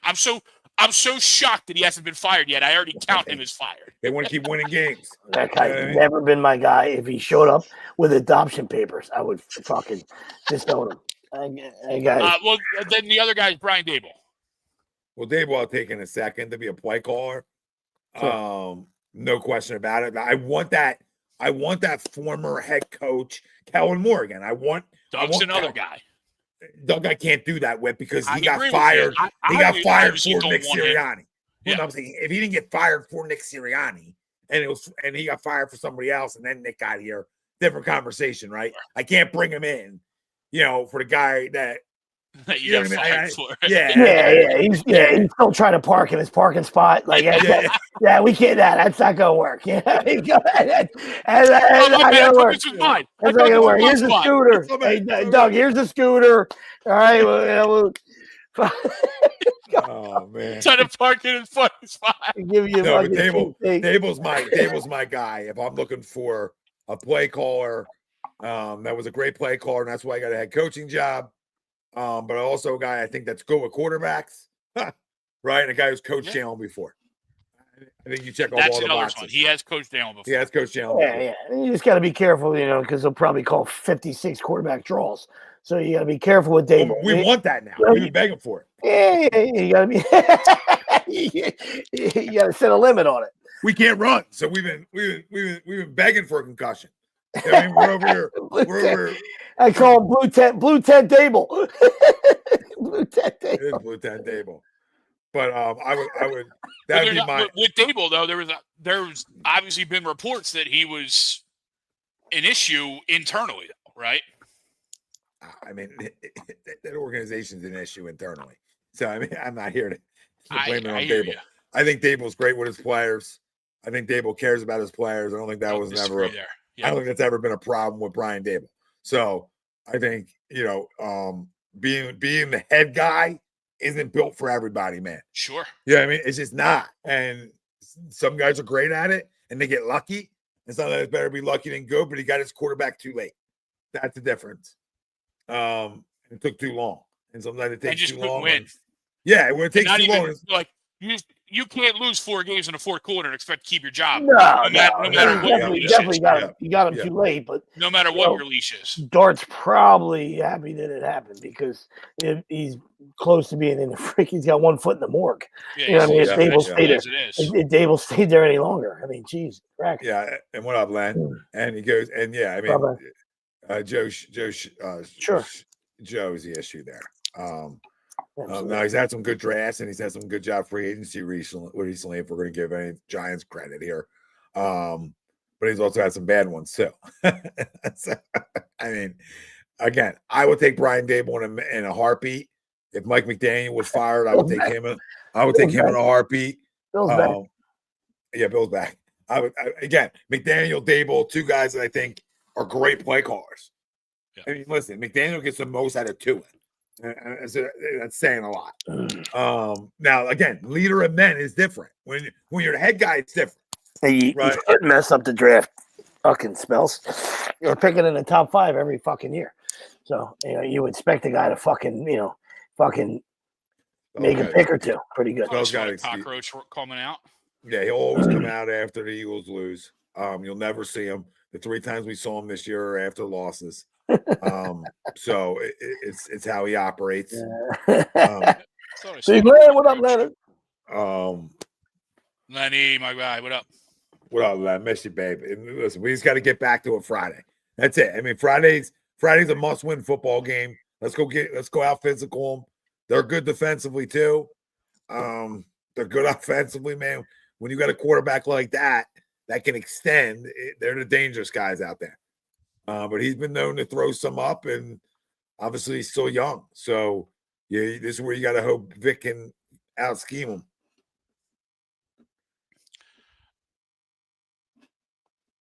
Yeah, I don't think they're very good, but I will give credit. They do find ways to win games late.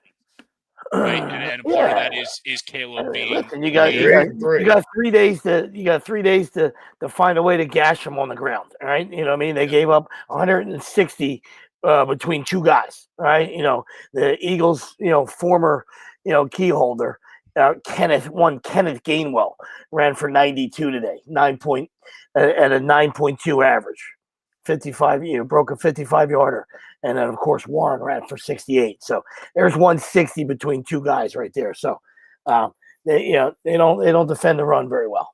All right, and again, you can only play who's on your schedule. So, but I agree.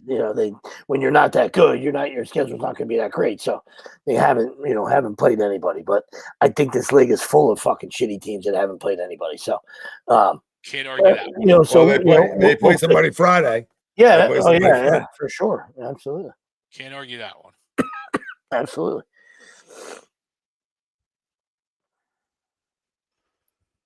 Early score. I like where your head's at, Tommy. In the 30s. I mean, we gotta get to the 30s, right?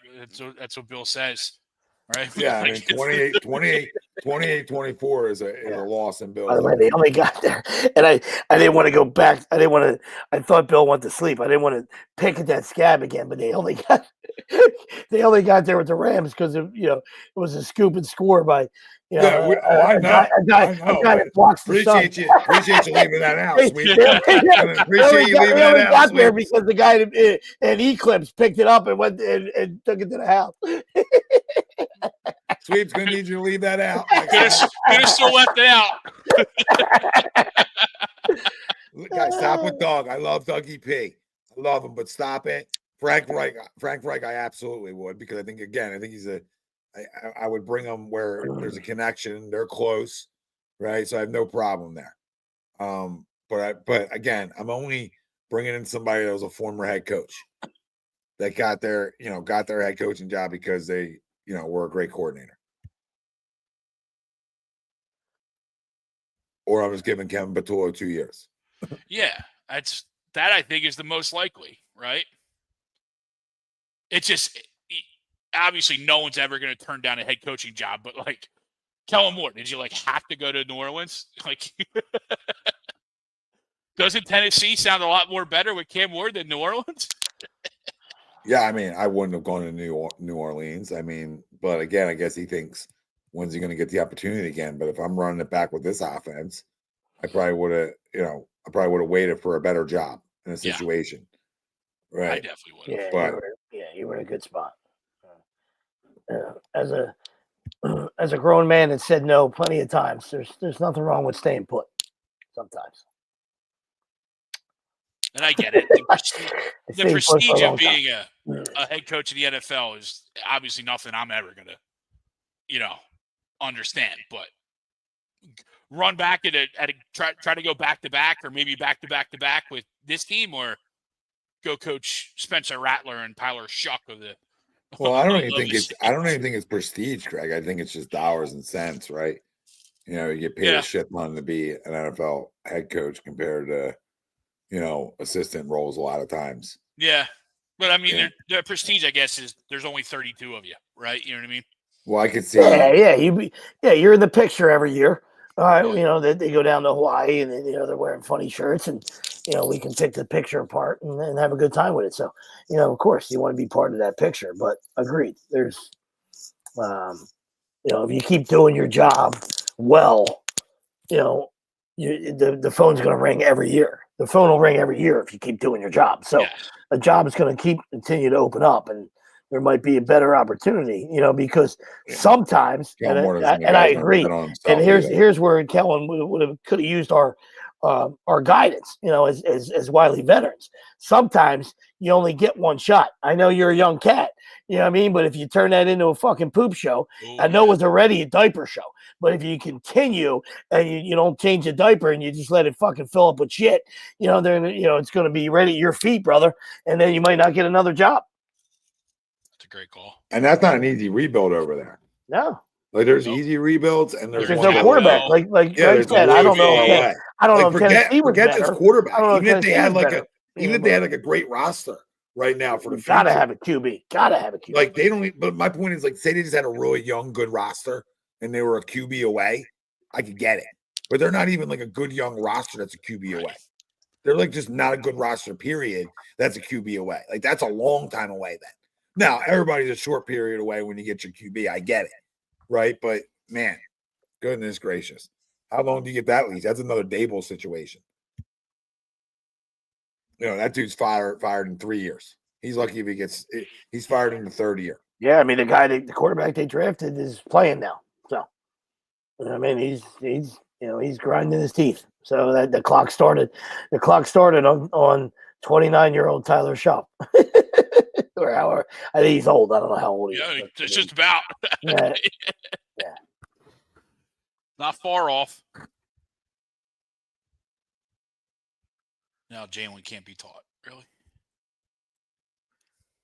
I've really had enough of the Jalen slander. The nonsense we go through when on a loss. Oh my God. It's like they should just shut down the city. Should be an off day. Tomorrow should be an off day. It really should.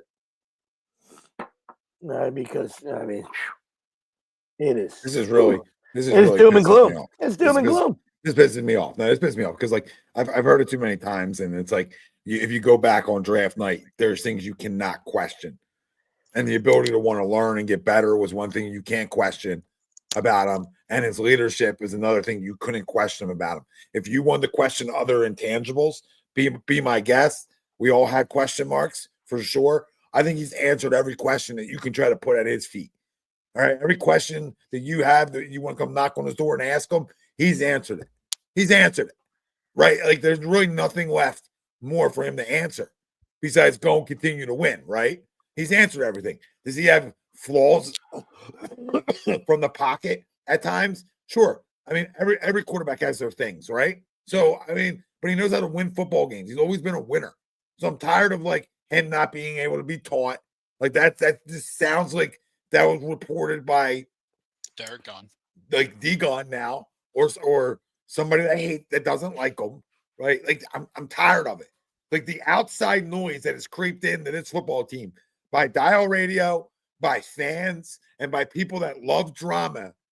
Like they just want to find some people aren't happy unless they're complaining. This is what I'm finding out that the Philadelphia media is. They're not happy with winning because there's not enough to complain about. Yep. What can we go find and hunt for to complain about? And this is all we do. And we get spoiled. And since when are we spoiled of an 8 coming into this week, an 8-2 win football team? Like, what are we spoiled about? It's hard to win. You turn on Thursday night, the Bills get outplayed by a Texans team with a backup quarterback in. Like, you can turn it around all the time. Where teams that shouldn't lose or don't show up or whatever it is. And you don't see these teams, and maybe they do get crushed, and they're, by their own media. But this just seems like it's to a whole nother level. Like they ask AJ questions. They ask AJ questions, trying to get him pissed off. Yep. Yeah, sure. No, it's definitely it's a doom and gloom area. The Mid-Atlantic stuff. The Northeast is tough.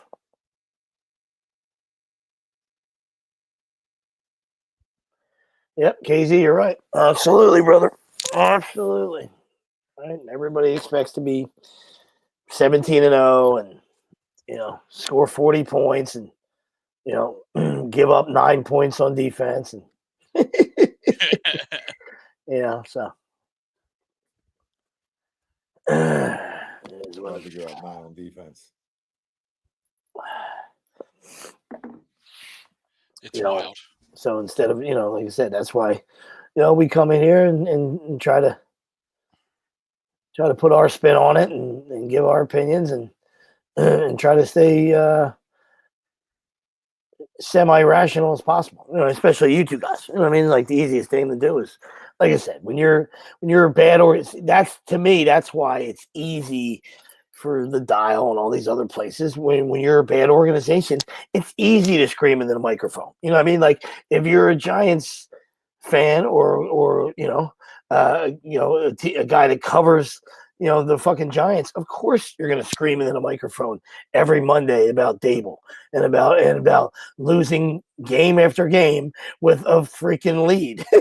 And now Dable's gone, and they did the same thing today. So they'll scream into the microphone again tomorrow. All right, that's the definition of insanity. You keep doing the same thing and expect different results. That's who you are. It's who you are, Giants. So, and that's not just them. That's a lot of these organizations. So there's no reason to scream in the microphone here. I mean, It's one loss. It's bad. It's against your hated rival. It wasn't pretty. A lot of bad things. I think we addressed all the horrible things that occurred, and what they need to clean up, and it's up to them now to clean them up. And then the beautiful thing about having a short week is you get right back on the horse. Like I said, they're in tomorrow looking at the film. I'd imagine.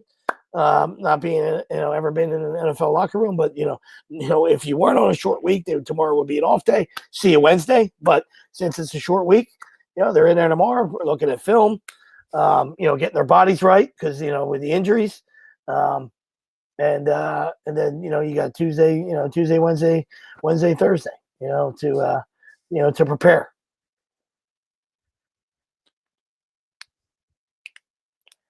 So I fully expect him to answer the bell on Friday. All right, so that goes without saying. I don't know where they are offensively. I don't know where they'll be offensively, but I think they're plenty good enough to take care of business on Friday against a Bears team that's winning games, and bends the flavor of the month, and nobody's crowning them, but. They're a good football team. They're a better football team than they were. Yeah, listen. I mean, today's simple as just if you win a tournament battle today, you probably win the game, right? Another situation where they usually win that battle, and the Eagles that is, and they didn't. So if you just win that battle on Friday, you win that football game. The Eagles win Friday if they win the turnover battle. What's this fucking guy talking about? What even ball suck? What the fuck are you talking about, dude? Right? We give you the fucking platform. Right? Nobody's fucking ball sucking. I don't know. Please elaborate. Right? We're not yelling into the fucking microphone. They're an 8-3 football team. Right? I mean, the sky's not falling. So what do you want? Is that what you want? Right? It's a fucking great organization. Defending champs. What do you want?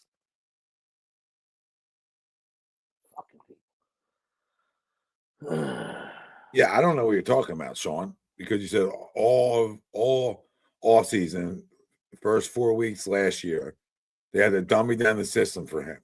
Eagles win. It's not just Jalen. Nobody is complaining. Nobody said it was just Jalen. It's everybody. They have a really good football team. But quarterbacks get the most scrutiny and the most credit. Naturally, it's how the position works. So, I don't know what you're saying. You know what I mean? I don't know what you're getting at. You came up with the Kellen Moore, tried to teach him. You made an outlandish statement that Jalen couldn't take the teaching. So what do you mean? You're telling me that he's not coachable by that statement. And they say he didn't take on the teaching. They won a goddamn Super Bowl. Kellen Moore got a head coaching job. So for you to make that statement is an outlandish comment to make, just on the surface alone, right? And you want to go deeper than we can, but you making that just on the surface is outlandish. So it's terrible timing. Super Bowl champs and a Super Bowl MVP. I mean, it's a little embarrassing. A little embarrassing with the timing. Maybe wait till they lose 4 in a row, and he's got 1 touchdown and 10 picks. I don't. I'm not sure. I don't know where you're going with that. I thought he was too at first, Spells, because your comment was up. Spells' comment was up, and I was like, wait. What did I miss? And then I saw it. You clarified. You clarified. Spells is our guy. We love yelling at Spells. But yeah, I mean, I don't they're not allowed to have a down year too. Like they're having a down year. And like I said, the perfect season for a running back to have a down year would be a year after he had a monster year. So it makes sense that offensive line's banged up after they had a long season of pounding it. Yeah. He's a semi-second slower, because that's what happens after a year like that. Because not only was it a monster year, people forget that he won a Super Bowl. So that year becomes even longer than most running backs deal with. So it's even a longer year. And then look at the almost injuries he almost had this year. So I'm like, we're really going down, getting tangled up, right, on the knee, and somehow being like, oh, thank God he's okay. He had the groin, right? So he's had some things where you're like, oh, he's just an inch away from being gone because of the wear and tear of that season. So knowing that coming in, that's to me why I would have from earlier in the year, I would have been splitting series with younger guys on purpose to give those guys early reps. Not to say this isn't my main running back, is to get those guys early reps, give change of paces, right? I'm a big change of pace guy in this league. If you can change the pace in this league, you're even better. That being said, right, the whole long story short about this is that you would have saved him 8 weeks of giving him 20 carries or 20 touches. You get where I'm going with this? And now his legs can start to come back instead of week 1. You get where I'm going? Week 1, it's carry. No, you signed A.J. Dillon. You have Will Shipley at the time. Give those guys carries. Now, Bigsby, every time he comes in, he busts an 8-yarder, 9-yarder. Well, guess what? Give the guy a series or 2. You only got one carry today. Yeah, come on. It's inexcusable when the guy's averaging what he's averaging per carry. In a game we only ran 10 times. Yeah, and I'm not crying. Like today's one carry wasn't a passing down. So I'll take that one for a grain of salt. Sure. But I've watched him run in non-passing downs, and he's averaging 9.1 yards a carry. So maybe give him a little bit more to football. Like I said, Will Shipley's averaging 4 yards a carry. A.J. Dillon was averaging 5 when he's healthy. Everybody's averaging more than Saquon is. Now, he has more attempts, of course, but it doesn't hurt to take those attempts down this year when you do feel like your team's good enough. Like here what I'm trying to say here, because it's a long game. You're not playing him. You're load managing a great running back after one of the best years of all time. Literally one of the best years of all time. You're load managing him. So just do it. Like, it shouldn't hurt your offense when you have an A.J. Brown, Devontae Smith. And just look at the Lions. I mean, obviously, I complain to you guys because I have them on fantasy. But if I was a Lions fan, I would say to myself, man, how does Gibbs ever leave the field? Yeah. Right. But to your point, Montgomery's is a good back. So they're giving, but more so, they're giving him a puff, man. They're trying to keep that wear and tear off him because he's that home run hitter. He's absolutely electric. Can Tank be, the Eagles Montgomery? Yeah. Who knows? I mean, every time he gives an opportunity, he's ripping off yards, so I don't know. He's definitely dealing with the wear and tear from last year, Jesse. Every running back in the history of the game that led the league in rushing usually comes back the next year and has a little bit of a down year. Now, when you magnify that by having over 2,000 yards, go look at those numbers the next year. And then go tell me how many of those guys with over 2,000 went on and won a Super Bowl. Because, you know what I mean? So that's even more games, more time that your body can't get that little extra rest. You don't even, if your team's not even a playoff team, you got an extra 2 months. You know what I mean? If your team's a playoff team, then you don't, you get what I'm saying with this. But either way, playoff team or not, good team or not good team, most of those great running backs will have a little bit of a slide that next year. Following year, they'll pop again. Like Barry Sanders talked about it. So it's like, you know what I mean? How hard it is after that monster 2,000 year. 2,000 year he's talking about, not just like a 1,200 year or 1,500. You know what I mean? Like not even that type of year. 2K. Yeah. Even look down in Baltimore. I mean, Derrick Henry's not having a great year. You know what I mean? He's not replicating his 2,000-yard output. Oh, it's hard, man. So, and it's, Tommy, it goes back to, kind of what I said earlier, right? Like, when you used to win a Super Bowl, you used to get a little grace period of, a year, 2 years. It didn't really matter what happened that next year. But because the way this team was built and the expectations that I think they put on themselves and we put on them as well, it's you're not allowed to have down here. No, it's not even that. Super Bowl hangover is a thing. You know what I mean? It's I think more of the Super Bowl loss hangover, right, is the big thing that kills teams, and we saw that in 2024 or 2023, I should say. We saw that hangover hit us late, right? It was a weird hangover. It carried where we were winning games, but it wasn't a hangover. But yeah, you're right. So Super Bowl hangover, winner or loser, doesn't matter. It's hard to go back. It's hard to win games in this league. So we talked about this for weeks and weeks this year. The Brady Patriots, if you really go back and look through 17 goddamn years of it, Okay, when they win Super Bowls the next year, something on that team struggled, right? Something offensively wasn't as good. Was it their passing game? Was it their running game? But they found ways to make it work, and they found ways to win games. That's all that mattered every year. And they would you guys know exactly what I'm talking about. And they would be the ugliest 8-2 football team you saw. Like, I don't know how they're 8-2, right? Like how we talk about the Eagles. No clue how they're 8-2.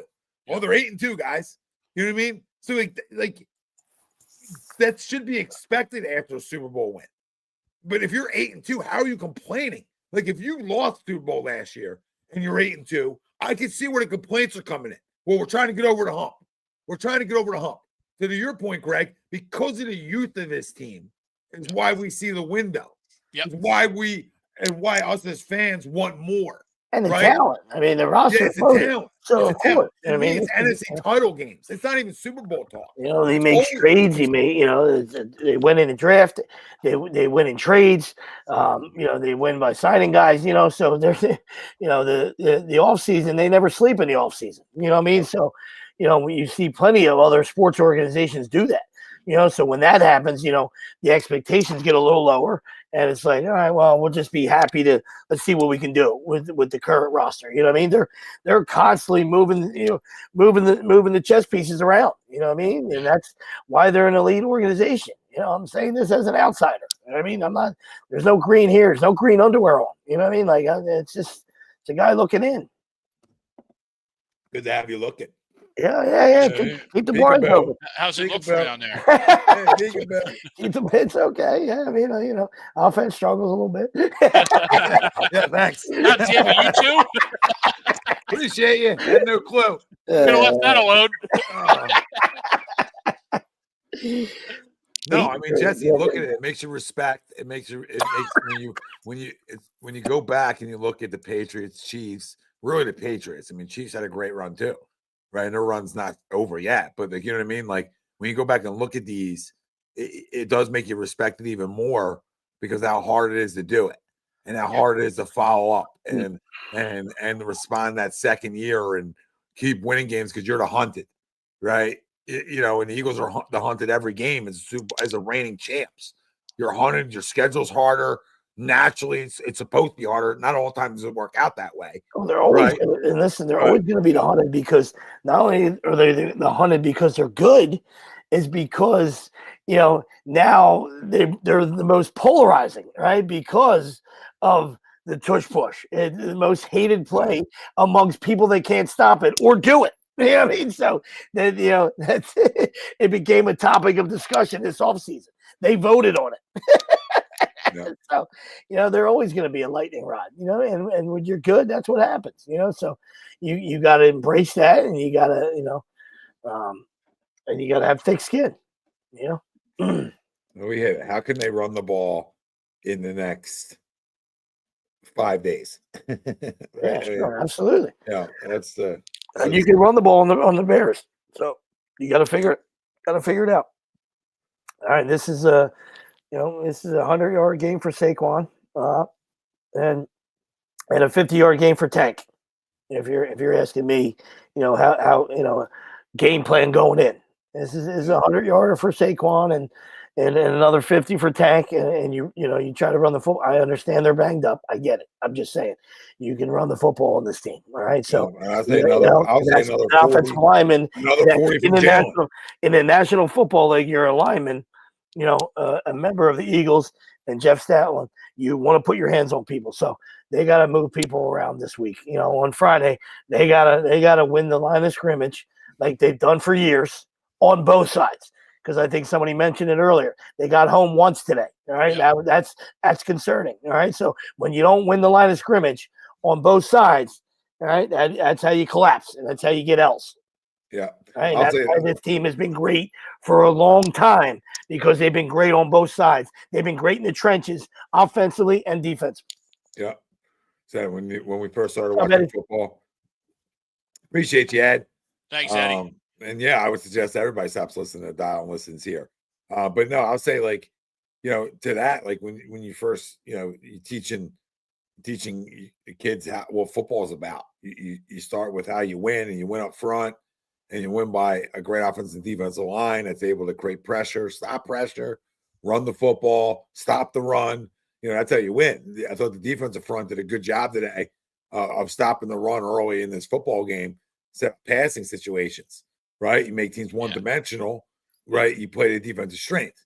I just said that saying that we're one-dimensional all the time now because of our running game. So to Sweeps' point, I even need Jalen to add 40 yards into this rushing attack because, when he ran the football early today, right, it just opened things up.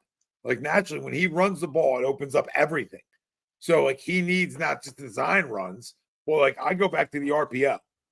Like, the RPO can be so dangerous with Saquon and Jalen, right? And I don't think they run it. That's how you can do it to answer, the guy's question. I appreciate the comment. But, I mean, we got eyes. They're not winning the line of scrimmage, right? But doesn't, not every game's the same, right? So, like, that's what we're saying. We're expected, to make some adjustments, in a short week and try to and stick to it, all right? And not just abandon it, you know what I mean?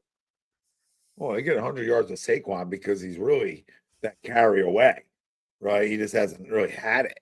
He's had one. I mean, he's a carry away from 100. He's a 60-yarder or a 70-yarder away from it, which is, again, they haven't.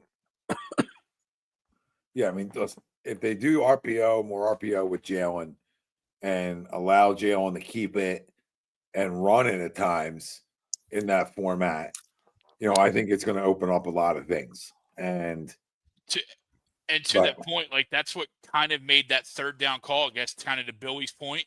That's what kind of made that third down call kind of interesting, is it was just a pure drop back. Yeah. There was no either getting Jalen out on the outside, right? There was no move in the pocket. There was no RPO. It was just a pure shotgun drop back. The other thing I noticed today, too, is we didn't go under center a lot. No. The last few weeks, we were doing a lot of under center stuff. And we didn't do it. I don't think we did it once. Yeah, I mean, like I said, there was a lot of this, a lot of bad things happened. It was a perfect storm, you know what I mean? And coaching is not off the hook, you know what I mean? So it had, this league will make you scratch your head, you know what I mean? So a team that masters the tush push, you would figure that they would try that twice in a row, all right, and extend the drive and go from there instead of a straight drop back like he was, playing Tecmo Bowl football. I mean, that was like the worst thing I've ever seen. Like, he just, there was no athleticism. There was no chance there. He just went straight back and got engulfed. Yeah. And with a big hole up the middle, too. Yeah. Where he could have just taken off early. But to your point, yeah, I mean, like, I didn't even think about two straight tushies. I just thought, tush, right? I thought run the ball tush or something to get Jalen rolling. Short throw for a first or him, whatever. You know what I mean? It doesn't matter. The game's over. That's how. Once you're at this point of the show, yeah. But I'm on the Bears, and Bears. It's a winnable game. I think it's a game that can get us feeling good again about ourselves in terms of just like, hey, look at our response. We're 9-3. Yep. Now we're not. You win that football game. You're 9-3. Come on. Sometimes you want to be playing for something too. Down the street. Like I said, man, guys are missing, but you shouldn't. What do we talk about in baseball, right? As a hitter, right? Your approach never changes, all right? The situation changes. Sometimes your plan has to change. Man on third, listen, you got to shorten up, whatever, right? But your approach as a hitter doesn't change, all right? You're an aggressive guy, or you're a guy that likes to go, drive the ball the other way. Whatever your approach never change. So my point is, whether you got injuries or not, you should never go away from who you are. All right. This team has always been a physical team in both trenches. And I understand to defense's point, like, they're not winning the line of scrimmage. We couldn't agree with you more, buddy. We're watching the games with you, man. So, but you have to, that's your identity. All right. That got you to being who you are and, losing the Super Bowl and winning the Super Bowl and being and being who you are. You know what I mean? So it's like you got to, to me, you got to get back to who you are. You know what I mean? Don't try to be cute and try to be somebody you're not. I know you got playmakers and you got plenty of weapons on this offense. You know what I mean? But and again, I know you got to make adjustments if without Lane and guys are banged up and there's no more like.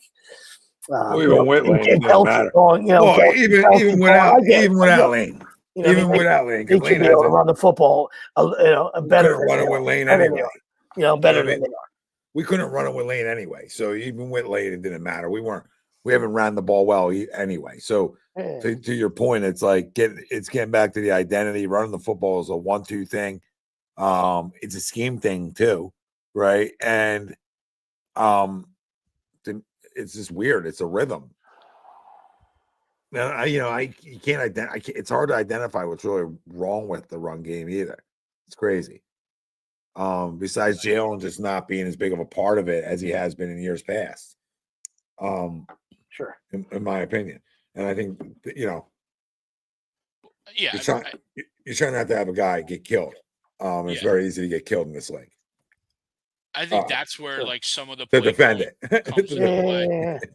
Right, that's where some of the play calling issues come into play. Like we're always up the middle instead of like, hey, let's get outside a little bit, right? Tom, we talked about the last few weeks. Hey, let's get Saquon on the outside. Yeah. And I thought early on in the game, I thought we were that plan was there.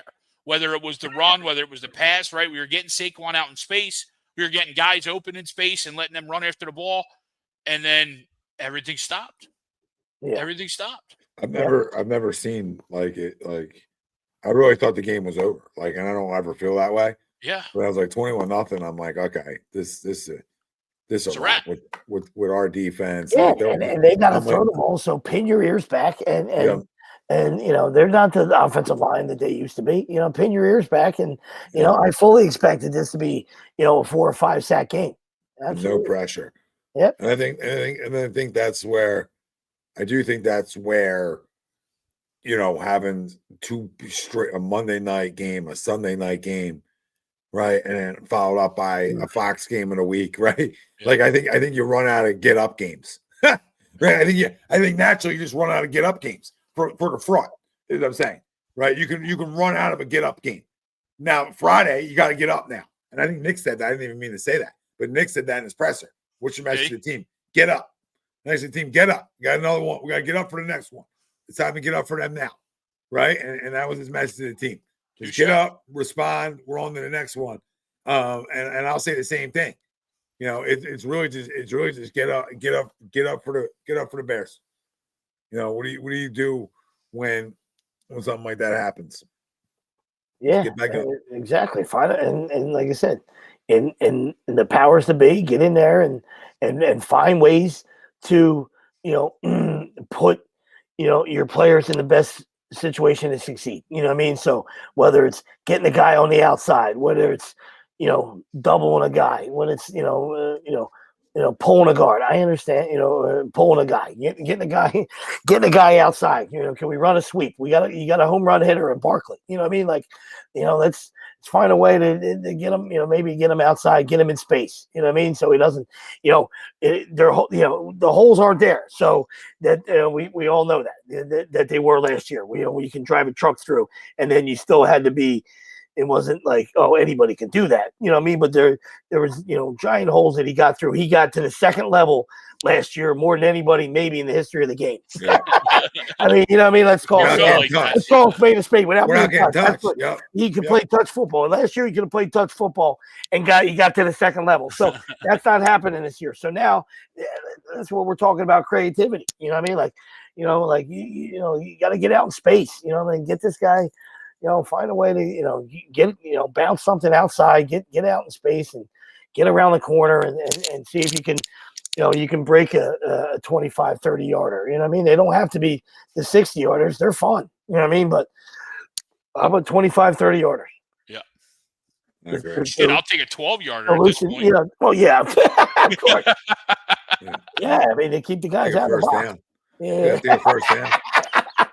Keep the guys out of the box, man. You guys want to do crumb of the week? What's a first down like on a run? 7 minutes. 7 minutes left in the broadcast. So you want to do a crummer? It's been a while since we all done a crumb together. Yeah. You got a Penn State, Greg? Is that where you're at? With It's kind of a crumb, but not really a crumb. Well, first of all, real quick, I think James Franklin landed in a perfect spot for him. I think Virginia 100%. Tech is the perfect spot. It's a perfect marriage. James Franklin recruits the DMV area, that Delaware, Maryland, Virginia area really well already. And there's no pressure at Virginia Tech. You win a couple games. 1,000%. You win a couple games. You maybe beat Dabo once, or Dabo might be leaving. So your only competition is Clemson and Florida State in theory, right? Yeah, so it's an absolute home run hire. We know what kind of we know what kind of recruiter he is. He'll win 9-10 games a year every year. He got this. And be there for 10 years. This is is not a place that wants to or expects to just be 9-3, 9-3, 10-2 every year. You know what I mean? This is the place that expects championships. You know what I mean? So especially recently, right? You did all that, and that was all fine. Yes, he got him. He got him. He got him back to prominence, and then he got him as far as he could get him. So his expiration date was on. His milk was bad. It was time for him to go. But I agree. I think it was a home run hire for that. Absolutely. Yeah. My crumb, though, it is Penn State, and part of Penn State is you fired James Franklin in October, and you still don't have a head coach, right? All these guys are either getting locked up, right? Everyone's getting extensions, and you're not even in play for the big guys. But please, and I don't mean any disrespect to the guy. I don't mean any ill will. The guy is Penn State through and through, but please do not hire Terry Smith. Please do not hire Terry Smith. You don't fire James Franklin in October because he couldn't win the big game, to then turn around and hire a guy off of his staff. Just because, and he has the guys playing well, and I know it's a push after the most recent game, the win last night. But you beat Michigan State, you beat Nebraska without Raiola, and you're going to beat Rutgers to go to the Pinstripe Bowl. Like, let's not act like Terry Smith is beating Iowa or Ohio State, right? Terry Smith's going to be in the conversation, but please don't make the mistake and hire him. And again, that's no disrespect to Terry. I know people are probably going to be like, you hate Terry. And I'm like, no, I don't hate Terry. I just it's a non-move for the future. You can't do that. Yeah, my crumb's simple. It's just, you would have thought we were 2-8 going into this week. Amen. Of a Dallas game that's always should be looked as a rivalry game and a game you want to go win, and not with all the distractions. And when the first thing that the Fox broadcast sideline reporters are talking about to start this broadcast are, Jalen Hurts and people on this football team not liking the things he does on the football field and having a problem with it, and blah, blah, blah, blah, blah, right? Yeah. And that's like the first things being talked about. I just have a major issue with it. I have a major issue with the local media created here, and then what's turned into more of a national thing. And it's just weird to me for a guy that just wants to win football games, that people are just going to look for any way to try to break this team up locally, because they just can't be happy. These dry fucking dryer sheet beat reporters shouldn't even have access to some of the questions to be able to even allow to have access to be able to ask some of the questions that they ask. So that's where I'm at. This is an 8-3 football team. It's a team that wins a lot of games. The quarterback and coach has won a ton since their marriage began. That's what we define it all off of. That's what we define great coaches and great quarterbacks off of, is their wins, losses. How many Super Bowls do they have? How many title games were they in? Right? When we all sit back and look at their body of work at the end of the day and what gets them in the Canton and what makes them great, these are the things that you look back on, right? Not what the roster was and this and that, right? Those things aren't remembered as much as just the simple facts. Did you win? Yep. Did you win? And the crazy record we've had with them together is just it's crazy. So that all that stuff needs to just go away. So there's my crow. Love it. Couldn't agree more. Couldn't agree more. Yeah, probably two. Staying in college football, too. A little too for the first one is Mario Cristobal and Miami. And listen, this isn't of course it affects people gambling. But that's not what I'm talking about. I'm talking about I don't know how more guys don't get punched in the face in the handshake line. You know what I mean? And that's I think the first time it happens, then it's gonna then people are gonna be like, oh shit, what just happened? You understand? 4th and 2, 20 seconds left. You're up by 10. Hand the ball off. All right. It's this isn't. They want to tell you, and Louis Riddick was talking about it. So that's what probably led to the flame in the fire. Like, oh, we need style points. We got to look good to the committee. You beaten by Virginia Tech by 17 ain't getting you into the playoffs. I got news for you. Okay, so whether you won by 10 or 17, one going to do it. Right, but at the end of the day, you look like a jackass and a scumbag. It's a scumbag move. All right, so it's just I got no time for it, and I cannot wait for the day that the guy snaps. I'm hoping for it. I know there's state troopers that come in and they're behind each coach, right? But they don't know what you can get one off. You can get a haymaker off, dude. All right, Yeah. and I'm gonna love the day that it happens, right? Because it's ridiculous. All right. Clean it up, dude. Clean your life up, man. It's the game's over. Knock it off. All right. And the second one, same thing. College, college football. Guys are getting paid now, so we try not to pick on kids. His stats wind up being okay. And I'm a huge Haynes King guy, but a horrible job by not just him, but the Georgia Tech team. Chance to be in the ACC title game at home, and you get absolutely doored. You fall behind 28-0 to a Pitt team that just got rolled by Notre Dame. We know Notre Dame's good, but it's a terrible performance at home. And then you climb back in it, and then he throws a monster pick, a 99-yard pick as they're going in to make that thing interesting. So he came up short, real small for a guy that's led them for years. And he's a tough kid, and he's a good football player. It's just came up real small. And like I said, we try not to to throw too much shade at these kids, because they are kids. But you're getting paid now, so when you get paid, you're going to get that same scrutiny. You're going to get that same scrutiny that pro guys get. All right. Yep. Oh, by the way, water's warm. That's it. They're setting themselves up though for an interesting playoff here because everyone's got everyone's got Notre Dame ranked higher than Miami, but yet Miami's beaten Notre Dame. Yep. So and there's a that's couple a fucking other joke. That's a fucking there's joke. A couple other of them in there in the top 10, top 12. That's the team that they have rated higher has lost to the team rated lower. Listen, then they're going to get themselves out of control because if they're going to that's favoritism then. Right, like if you beat somebody head to head, it shouldn't even be up for debate. I don't care when you did it. I don't care if you. The most egregious is right now it's Notre Dame. They have Notre Dame ranked above Miami. I mean, and I don't care where that game's played at either. I don't care if that's played in the beach in Miami or in a goddamn church in Notre Dame. I mean, I don't care where it's played at. You beat a team head to head. That should go into consideration big time. Because if you look at Notre Dame's wins, they don't compare to Miami's wins. They do not. Notre Dame hasn't beaten anybody. No. You can count. You can say they beat Pitt, but again, if you really watch that game, Pitt's not even on the same. Shouldn't be on the same field as them.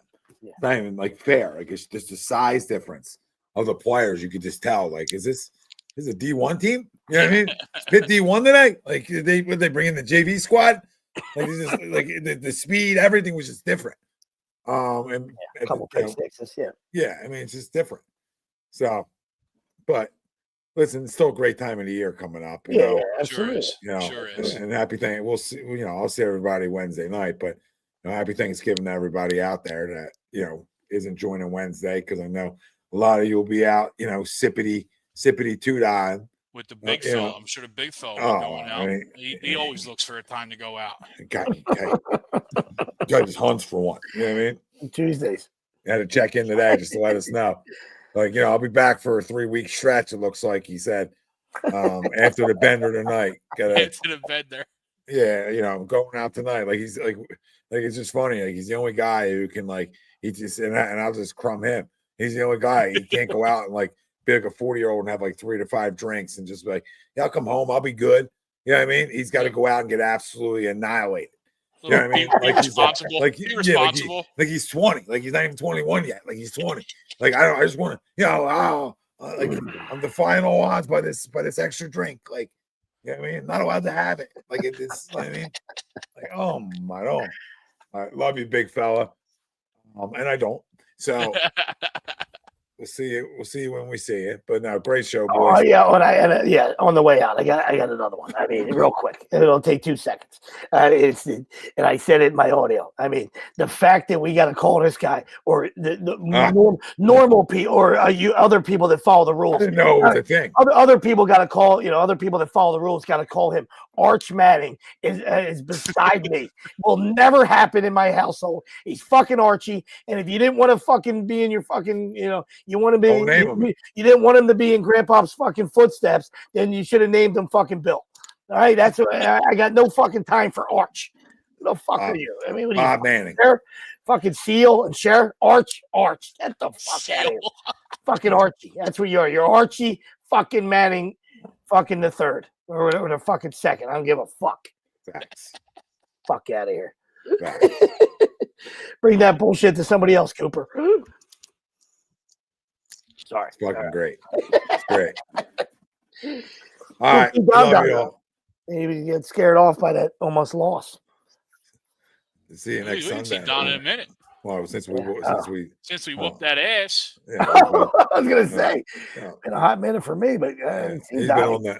Well, no, because he's been on his back ever since the loss, because that's what Jared was. Yeah. So him and Jared. Another 4th down stop. Yeah, him and Jared were 0 for 5 on 4s.